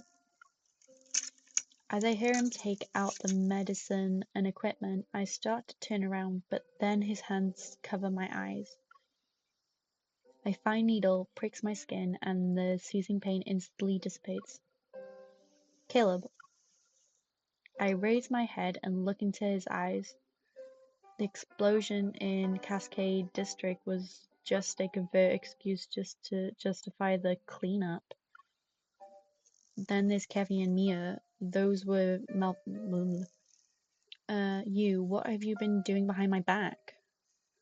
Laugh how the other boys wear sort of casual stuff, then he's just fully suited. Yeah, he's suited and booted. Caleb wipes away the blood from my knee and disposes of the syringe. He retrieves a surgical skin What do you think stapler. could have happened if I hadn't been there tonight? Nothing. Click. The surgical skin stapler leaves behind a faint mark. I can't bear going through the same pain again. Or do you want me to re-experience that loneliness because I left you? Yeah, you left me. This is your fault. That's not. You shouldn't throw yourself into danger anymore. Well, that's just what I do. Click. His fingers touch the stitched area and wipe away the tiny droplets of blood. Whether those people live or die tonight, it doesn't matter anymore. You might have died if he didn't use his drone strike thingy. Yeah, that's fair. Anyone who dares to wield power that isn't theirs must pay the price. Ooh. The explosion was just an opportunity for the fleet to intervene. You arrived in Skyhaven at the wrong time. Well, I'm sorry. Would anything change? Would it even make a difference? He sets down the surgical skin stapler and bandages my wounds, then he calmly meets my gaze. So you kept me in the dark to stop me from doing anything? Did you really think I wouldn't question such protection? Caleb remained silent. He licked my... What? I licked... I licked my dry lips, suddenly tired of arguing with him. Fine. Once your fleeting ship lands, I'm leaving. Skin stapler is such a weird term. Yeah. No, you won't. Yes, I will. Since you managed to escape once, we'll be going somewhere else. Oh.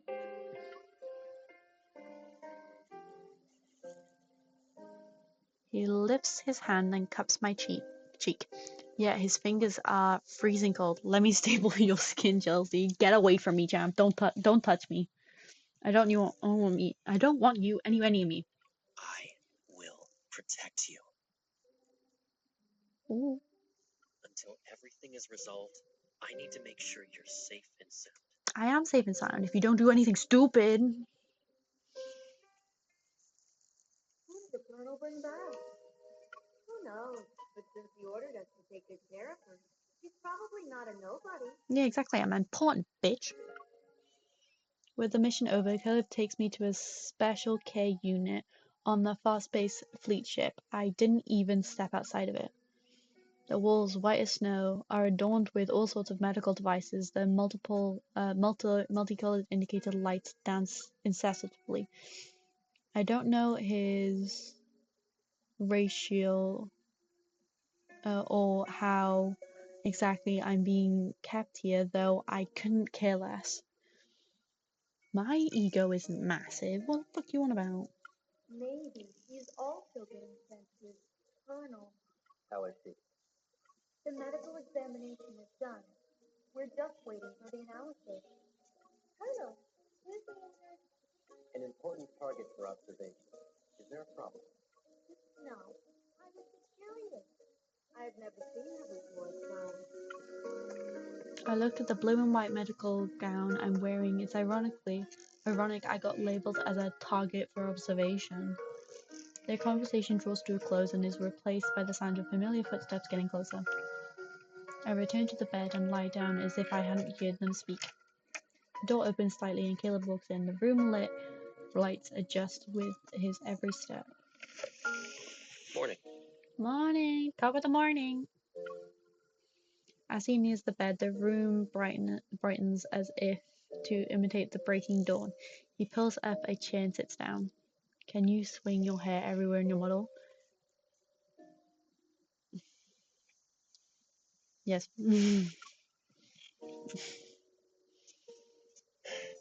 How are you feeling? Great. Ooh, respond.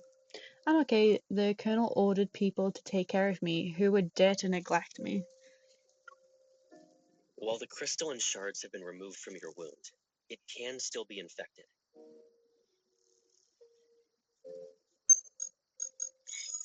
Caleb taps the vital sign monitor on the wall and various data values appear in midair.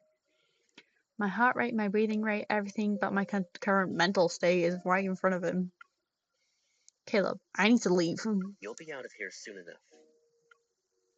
He met my gaze, his words seemingly admonished. I have no idea. When? Depends on when your vital signs return to normal. Since last night, I've heard the same response 3 times now. A question takes hold of me. It sends a shiver down my spine. Caleb. It's been a while since I said his name like that. Touched. Caleb's gaze finds me. Yes. When you made me take the cold medicine that night, it wasn't just because you were concerned about my health, right? You already figured out everything, right? Aren't I pathetic? Little bit, because you drugged me. Tolerate, ask. And this is all just an excuse. You never planned to let me go since the beginning. Boop. I've had enough of him not telling me the truth. I take the cup from the table and throw it at him. Yeet! The cup collides with his body and then shatters into Did pieces. that help you calm down? Yeah.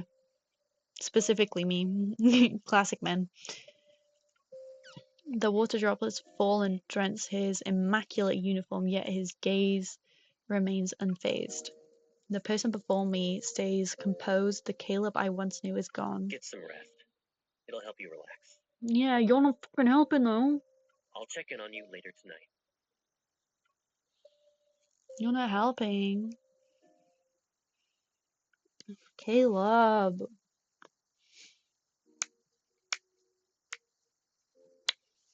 Who was Caleb before who was an ass? He was a nice guy. He was a childhood best friend. Escape. Episode, I can't remember the number, but it's called Escape. Groggy, I open my eyes again. The world outside has already descended into darkness. A few lights twinkle like fireflies in the heavy mist. You would not believe your eyes if 10 million fireflies lit up the world as I fell asleep. I sit up and scan my surroundings, belatedly realizing I'm not home. Everything that has led up to this moment feels like a surreal dream. Oh, Chelsea, it looks like there's 9,999,999 fireflies. Where's the last one? The lights. I wave my head around and look at the window again. I can't clearly see what's outside, but the mists are the outlines of tall buildings. Since Caleb wants to take me back to HQ, it seems like Fast-Space Fleet has landed. It's a starship that spends most of its time in the sky that doesn't always touch the ground, so completely believable, right? Yeah. Oh wait, there's one more. Oh my god, I can't believe my eyes. What's wrong? I feel cold for some reason. My head is spinning. I can't see anything. Hold on. I'll call for the doctor.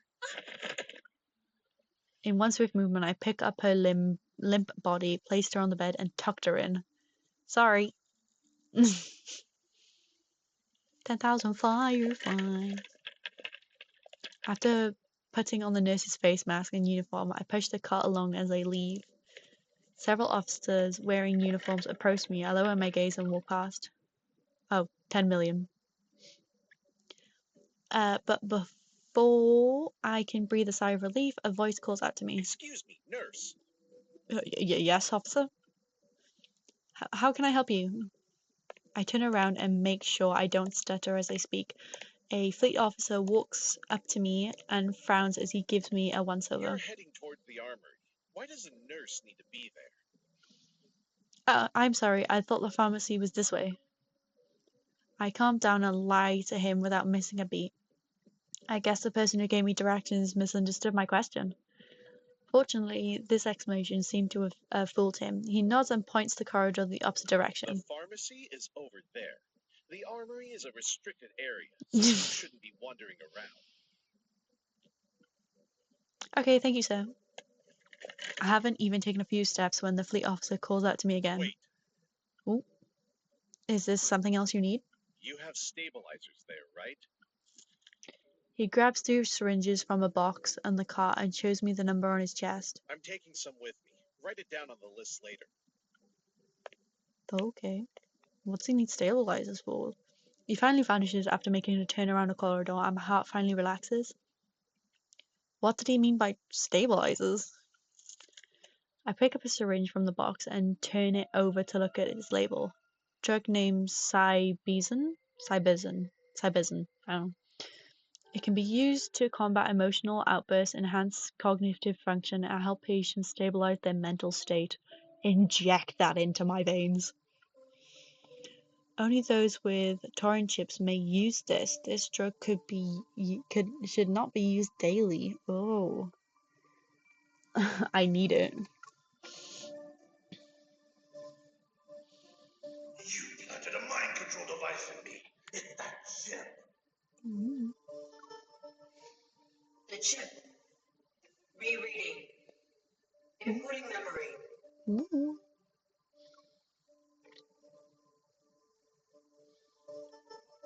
The chip must be the Torin chip. You are like an unstabilizer to me, thanks. The fleet officer must also have one. An absurd thought pops into my head. If chip implantation is common in the fleet, then Caleb must have gotten it too. In that case, maybe everything he's doing so far wasn't of his violation. Could the changes in his behavior also be relative to the Turing chip? Ooh, maybe. For a moment, I couldn't tell if I'm into something or trying to excuse his actions. A Viatal! A few meters away, a large door suddenly opens. I hear a familiar voice speak. Ooh. My heart skips a beat. I retreat and try to hide in a corner of a corridor.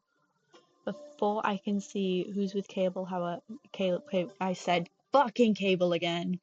Fuck! It's Caleb. With Caleb, however, he turns. His back blocks my view.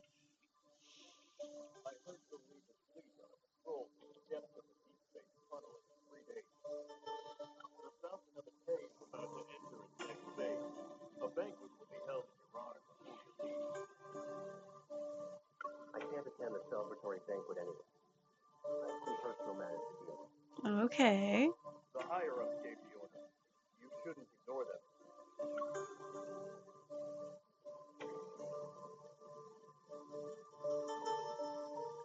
Caleb doesn't speak for a moment before he responds in a lower voice. Speculating on other people's stuff isn't my forte.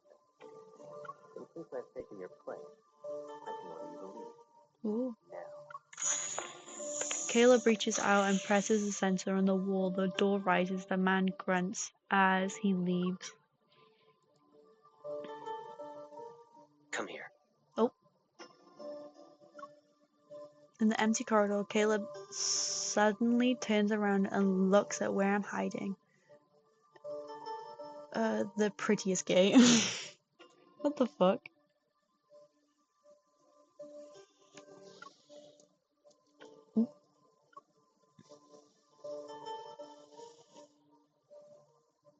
I freeze and don't move. A few seconds later, a shadow looms over me and grabs my wrist. Playing hide and seek now? Did you really think you wouldn't be noticed? Maybe? Maybe?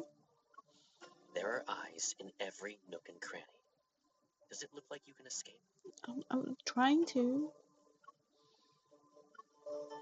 You were brave enough to bring me to HQ. That means no matter who's suspicious of me, you have my back, right?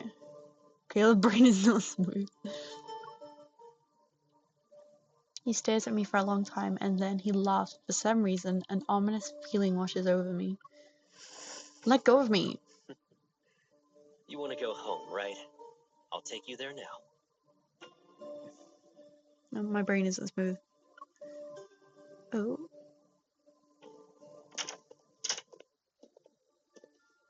From the sparse space fleeting headquarters to this home, Caleb remains silent. Sounds malicious, Caleb. Yeah, he does. He sounds very stern. Click. The door is now locked.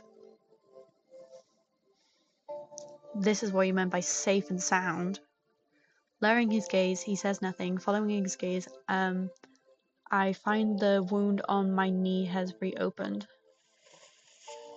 Doesn't it hurt? No. Answer my question first, Caleb. He suddenly picks me up and walks into the living room. Oh.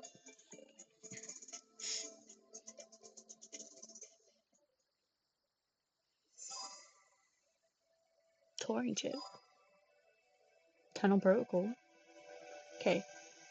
Captive bird. Number 9.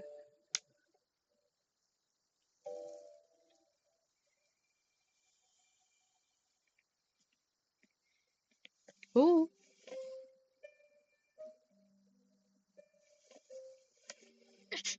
Sit first. We need to tend to your wound. Oh. Is the Colonel ordering me around, or is Caleb worried about me?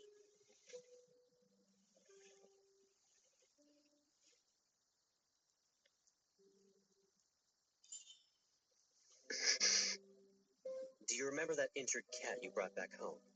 Back when we were kids? Knee. We kept it in the backyard. But that cat always kept trying to run away before it fully recovered. I don't want to listen to this. Do you want to know what I did in response? I got a collar with a bell. I put it on the cat. That way, it couldn't escape without being noisy. Oh shit. If I had that kind of bell right now, I should make you wear it, right?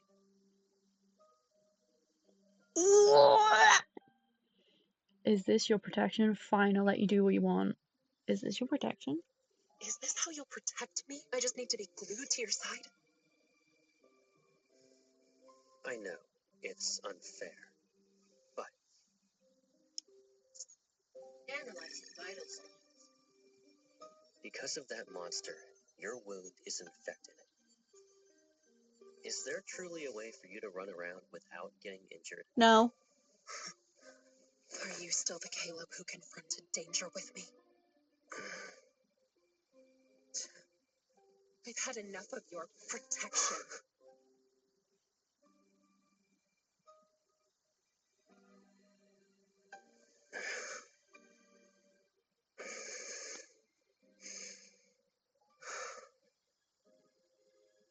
If being with me only brings you pain, then just put up with this for 3 more days. What are you going to do?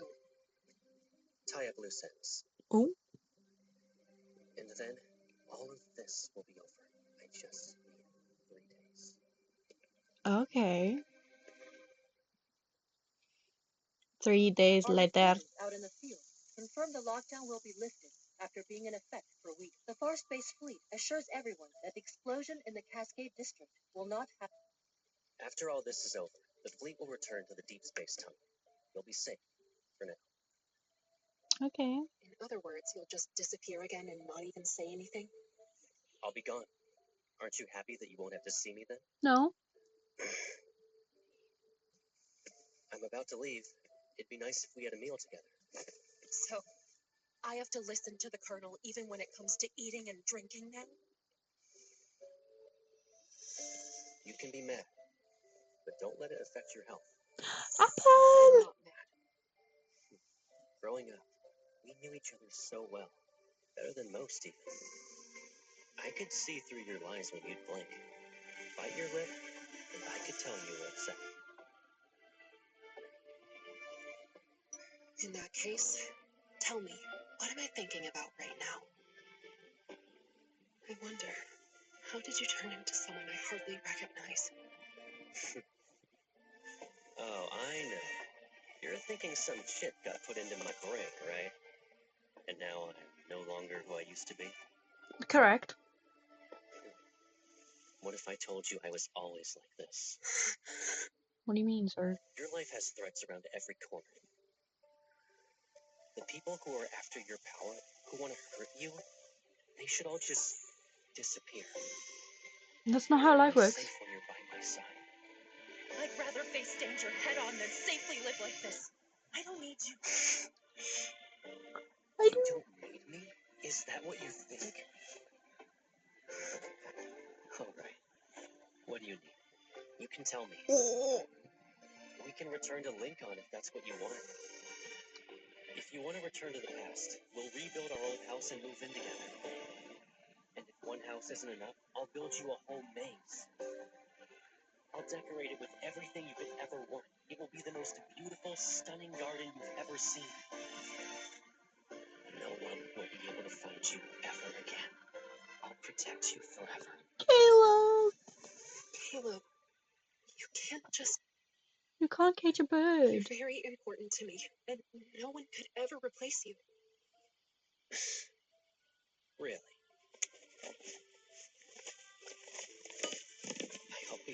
yourself back and endure it day after day after day. It was suffocating. Now, I'm tired of playing these games.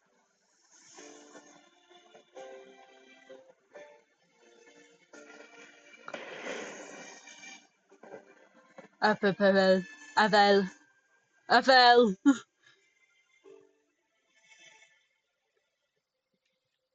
That chapter, Jesus Christ, Caleb. He's becoming so much more controlling, yeah. What? Daybound?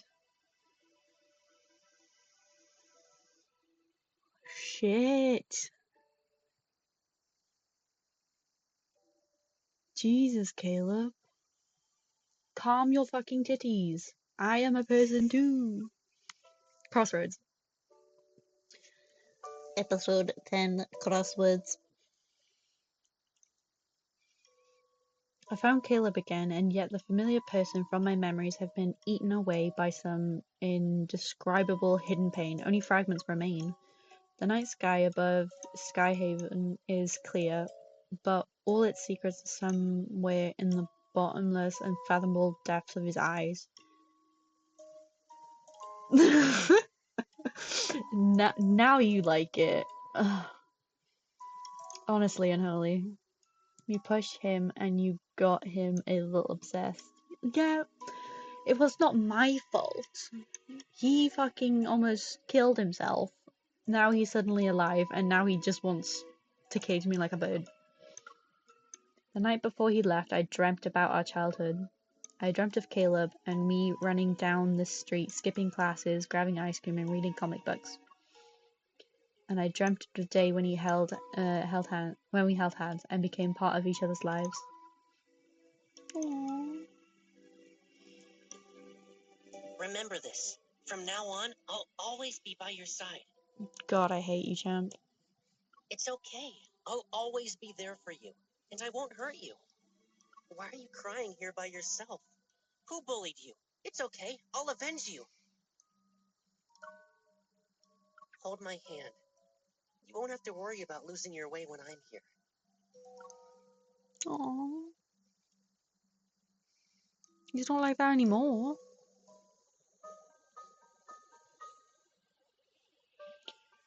The contrail left by the fleet ship split the sky. It's like a line between dreams and reality.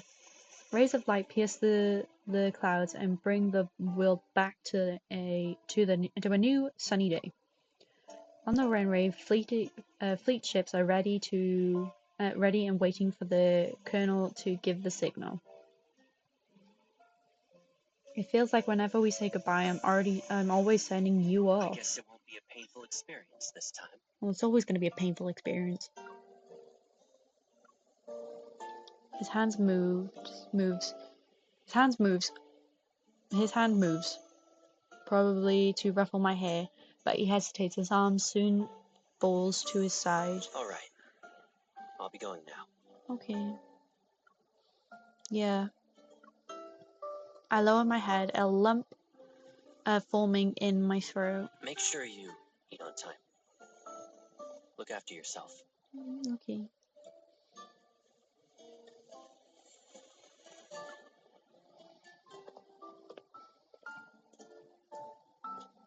Caleb turns around, his back disappears as it gets further and further away. The fleet ship takes off and disappears into the sky, becoming specks in the distance. I'm gonna talk to Matthew, okay?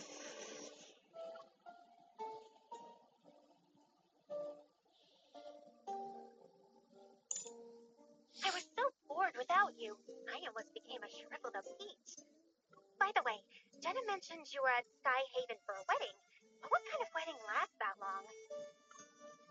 Oh, you know, my old friend is... My boss is calling. Let's catch up later. I end the call and put my phone back into my pocket. That's when I notice there's a strange object in it. Huh? When did this... Oh! Ooh! I take it out to get closer look under the sun. It's an old yellow piece of paper with a kid's handwriting. Forgiveness coupons for Caleb. Oh, that's so cute. Valid for 100 years. Holding it, I feel a wave of sadness like bubbles ready to burst, interrupt from the depths of my heart. Erupt. Oh, Caleb, you dummy. I can't figure out what's real or fake with Caleb. But what I know for sure is that this person who's important to me, I don't want to lose him a second time. Fact. I lost him once, I ain't losing him again.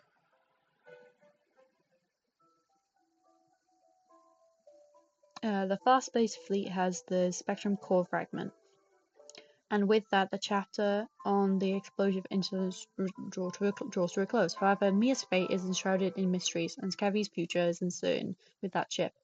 This isn't an ending, but the beginning of another story. An invisible web has been cast with the ether core acting as a lead ball. As a result, it has created a gravitational field that is as strong as a black hole.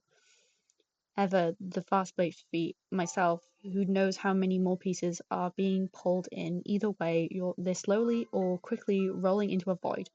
The touring ship, the fountain of ether, their patients turning into monsters via experiments. Everything seems to lead back to one source. The professor is lurking in the shadows. What do you... Huh? I'm not sure what you mean. I'm sorry. This is as big as I can make it. In the heart of Skyhaven's main island, opposite the Aerospace Center, are rows and rows of new buildings that popped up recently. Inside one of them, researchers are scurrying around with papers and walking into different labs. They're preparing to announce the biggest breakthrough of the century, so there's no room for mistakes. Caleb silently stands in the elevator as it climbs to a non-existent floor that can only be accessed with special clearance. The doors slide open, and he walks down a grey corridor and towards an arched door. A device with a faint green light scans his eyes, then the door quietly opens. Before him, a scene unfolds. It's vastly different from the dull grey and white of his surroundings earlier. A seemingly endless expanse of lush green trees stretch out under a glass dome and shiny silver roof. Ooh, fancy. Ooh. We went ahead and recycled those abandoned flux nexuses. Then we paid the N109 zone a visit to get info on Anikainen.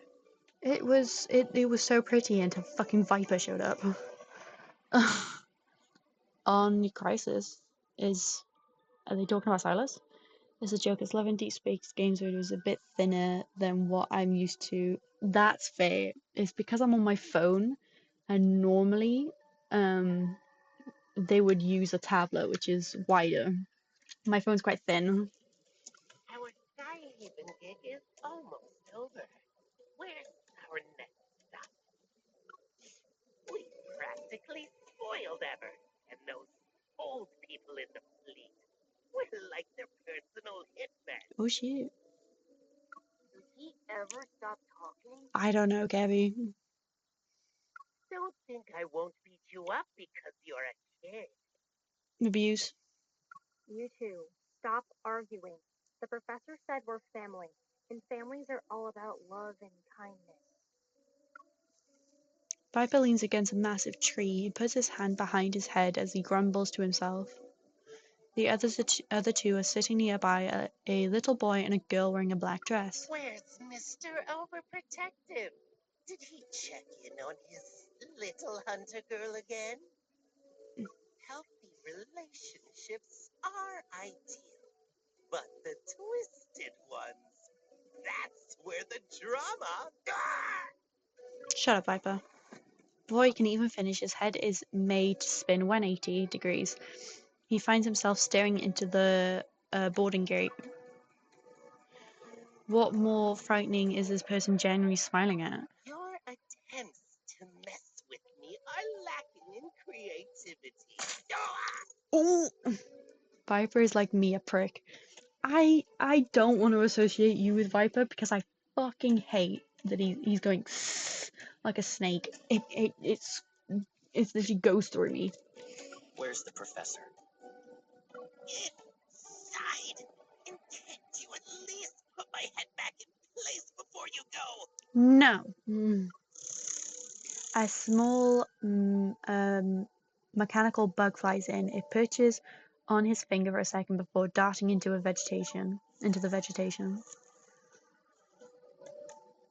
14 years ago, Josephine and her team defected. They kept quiet about that kid being the best test subject.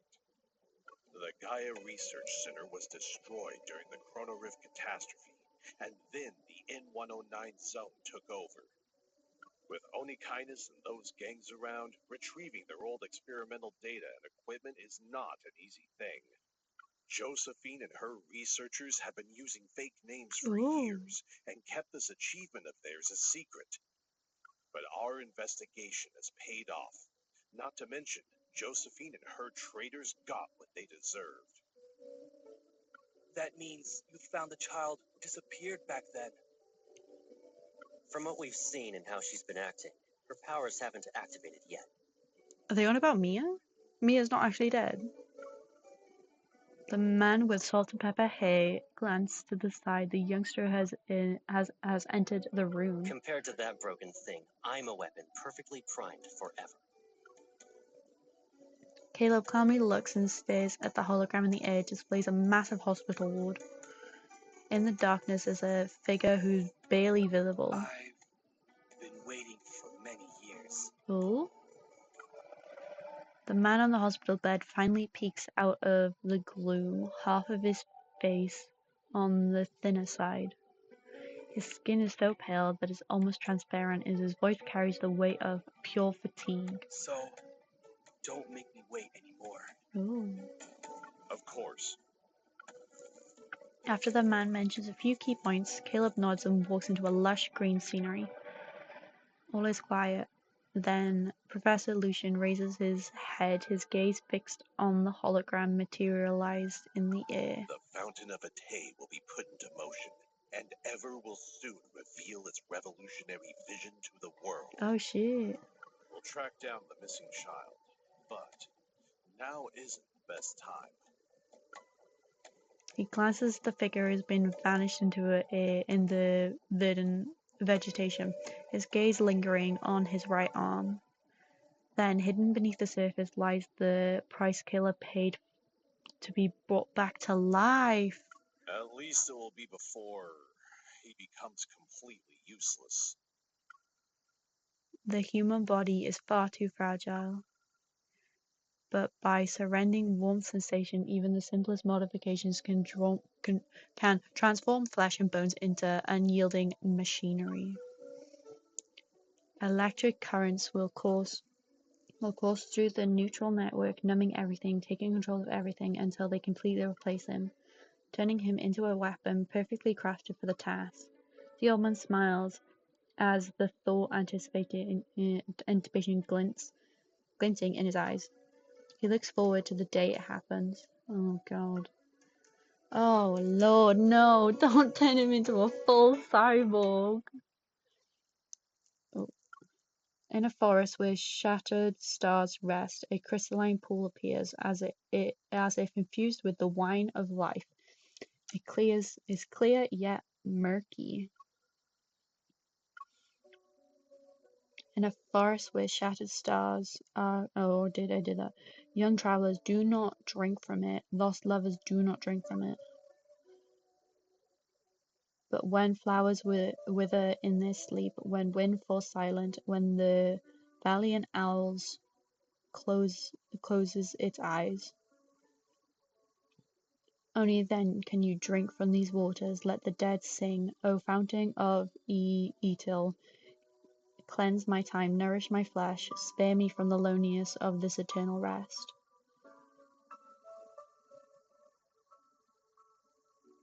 Oh shit. Oh shit.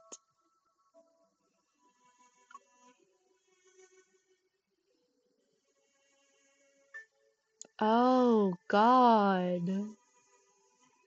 That got dark real quick. Oh, we have a fight.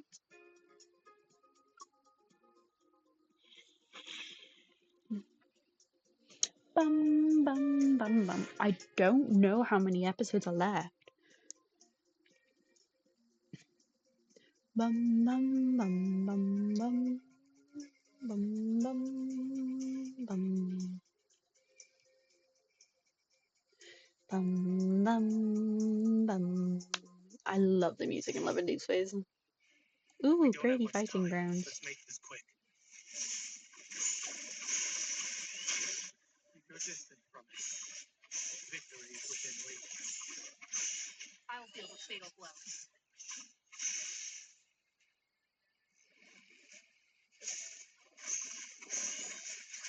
Watch out. Oh, jeez. I'm okay. Let's take it Come at me. together. It is weak. Now's our chance.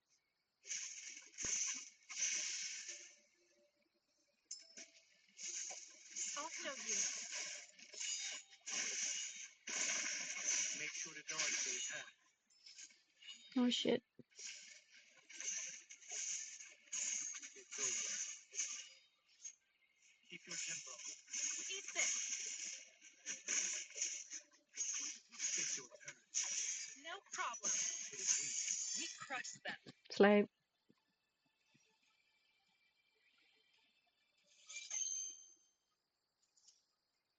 Three stars.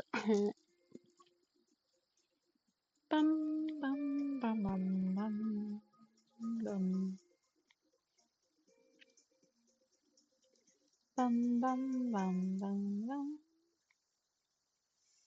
Oh, another challenge.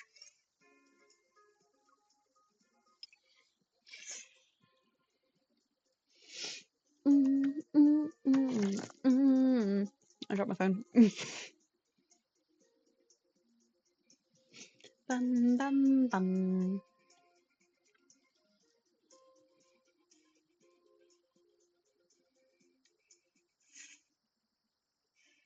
Perhaps this is a trial.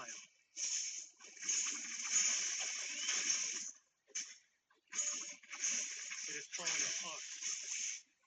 Make sure to dodge the attack.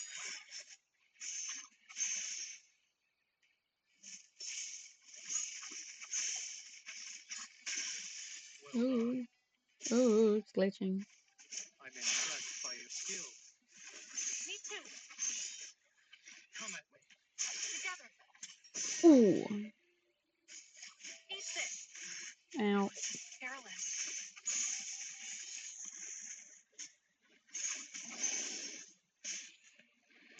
Proceed with caution.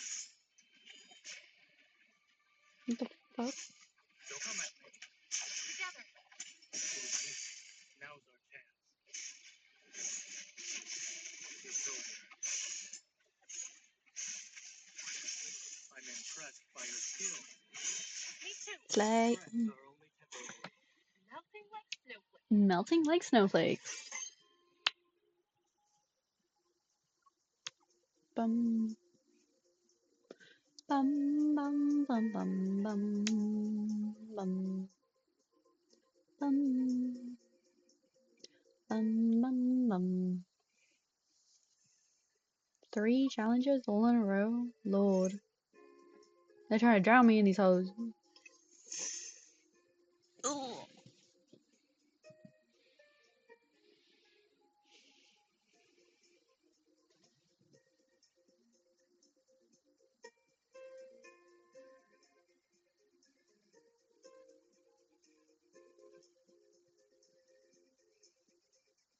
Bum, bum, bum, bum, bum.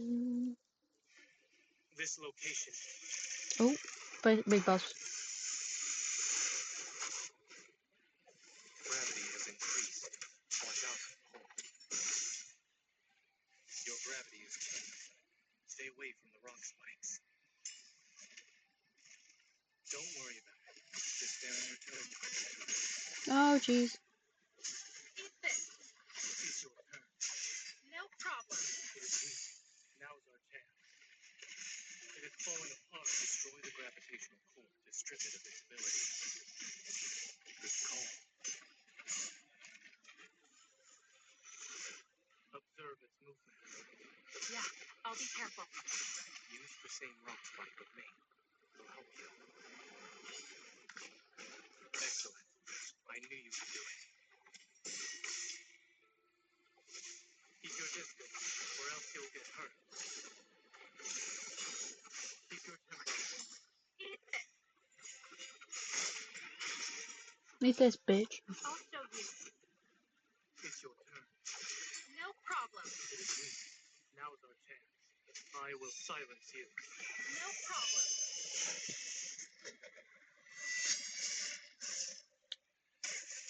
Everything went well. I'd say so. Welcome back. Bum bum bum bum bum bum bum bum bum bum bum bum. Oh no, we just finished it. That was all the content. Okay. I was really hoping there would be a bit more after those last fights. Let me go back to the home screen. Caleb, hi. Right. I absolutely fucking love the new stories. Introducing Caleb like that. But it got really dark there for a couple of seconds with the bird and Kevy. That I think that was too much for me. But that was I loved that. Hello. I really hope there's more main stories soon. I know they've done a lot of main stories anyway, but they're quite spaced out and far apart, and they kind of focus their attention on more of the events than anything. But I really hope the story continues. And I want to know what happened with Zane, because he just disappeared and he didn't say anything to us. So I'm not sure. Yes, I just finished the story. There is no more story now. But obviously there are events. Let's do some polls to finish this off. Let's do some polls. I've got some polls here. Let's get rid of all of these. Yeah. Gonna have to, you get the whole story to yourself. Caleb. Pouting my pout bitch face.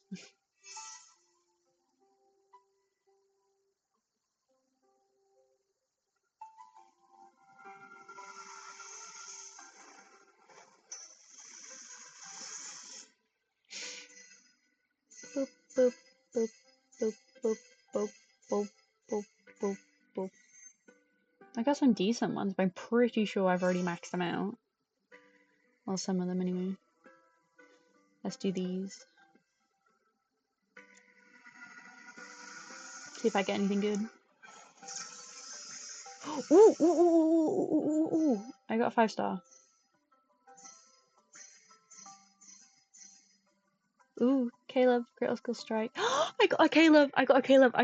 I haven't seen this animation before. They normally do special animations for all the guys, and I haven't seen Caleb's. Oh, it's an apple. Who did I get? I got this one. I really wanted this one. This is the one that I wanted. Painful signal. Oh my god. I'm so well happy with that. This is the one that I don't know if you remember, Champ, but during the trailer, Nyx overlaid it and did British Caleb, and I lost my shit. I'm so happy I got this one. I'm so happy with that. I didn't get 2 pulls, but I got the one I wanted. Oh, I'm so happy with that. Oh my god. Level 21. Yeah.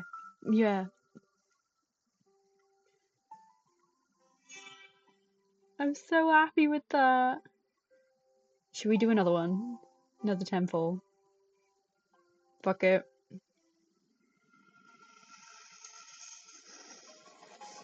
See if we get anything good from this one. No, this is just normal.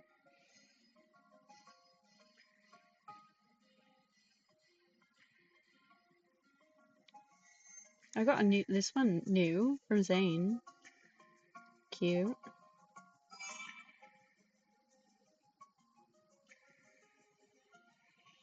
And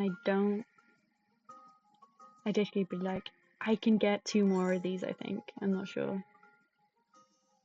Where is no wishing? Just 2. 2. Just so I get a 5-star guarantee. Who's it gonna be? Raphael, Xavier, Raphael. Another Caleb? Is it gonna be the exact same Caleb one, or is it different?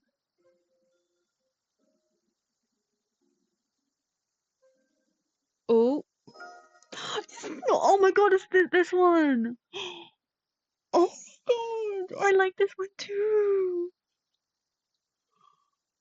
Oh my god! Yes! Oh my god!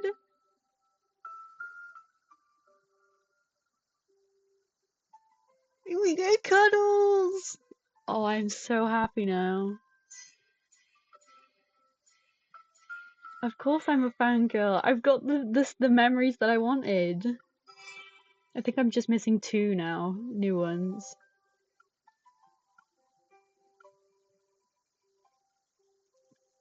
Let me have a look. I will answer your call later, Caleb. Oh.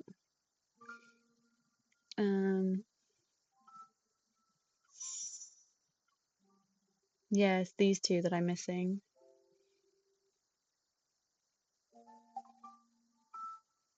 And there's loads of these ones. But from the 5-star ones. Oh, there's 3 actually.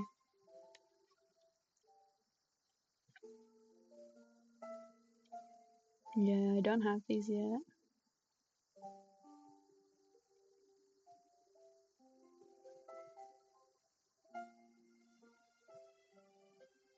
I fangirl about this because look, it's so cute. It's so cute. And this one, I like that one.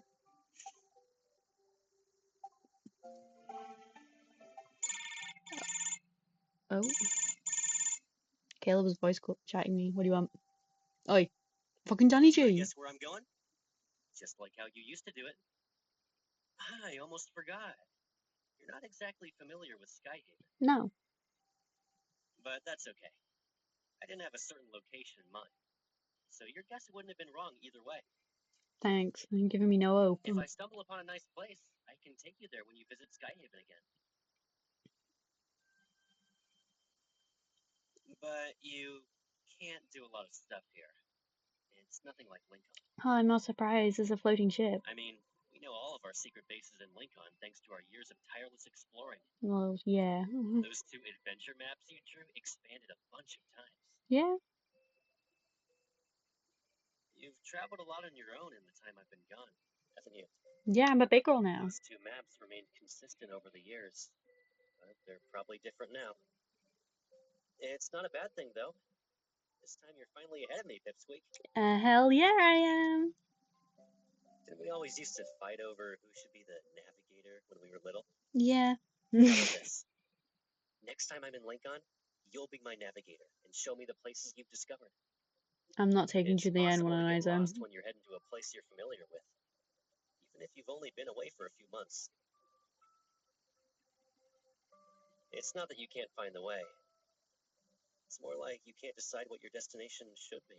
Yeah, I'm indecisive. Whether it's that old house, the park, or our other secret bases, it's pointless to stay in those places without someone there waiting for me. I don't just order people around, you know. When I'm piloting an aircraft, I wait for the control tower to give landing clearance. The one person you listen to. I have to hover in the air for a long time before the clearance is given. And I'll do the same thing for you. I'll wait for you to give me permission, no matter how long it takes. Aww. If you'd like, you can help me mark all those trails I'm missing on that map. Okay. Even Sounds like if a deal. it's just following your footsteps, I'll be able to pretend I've taken part in these journeys of yours.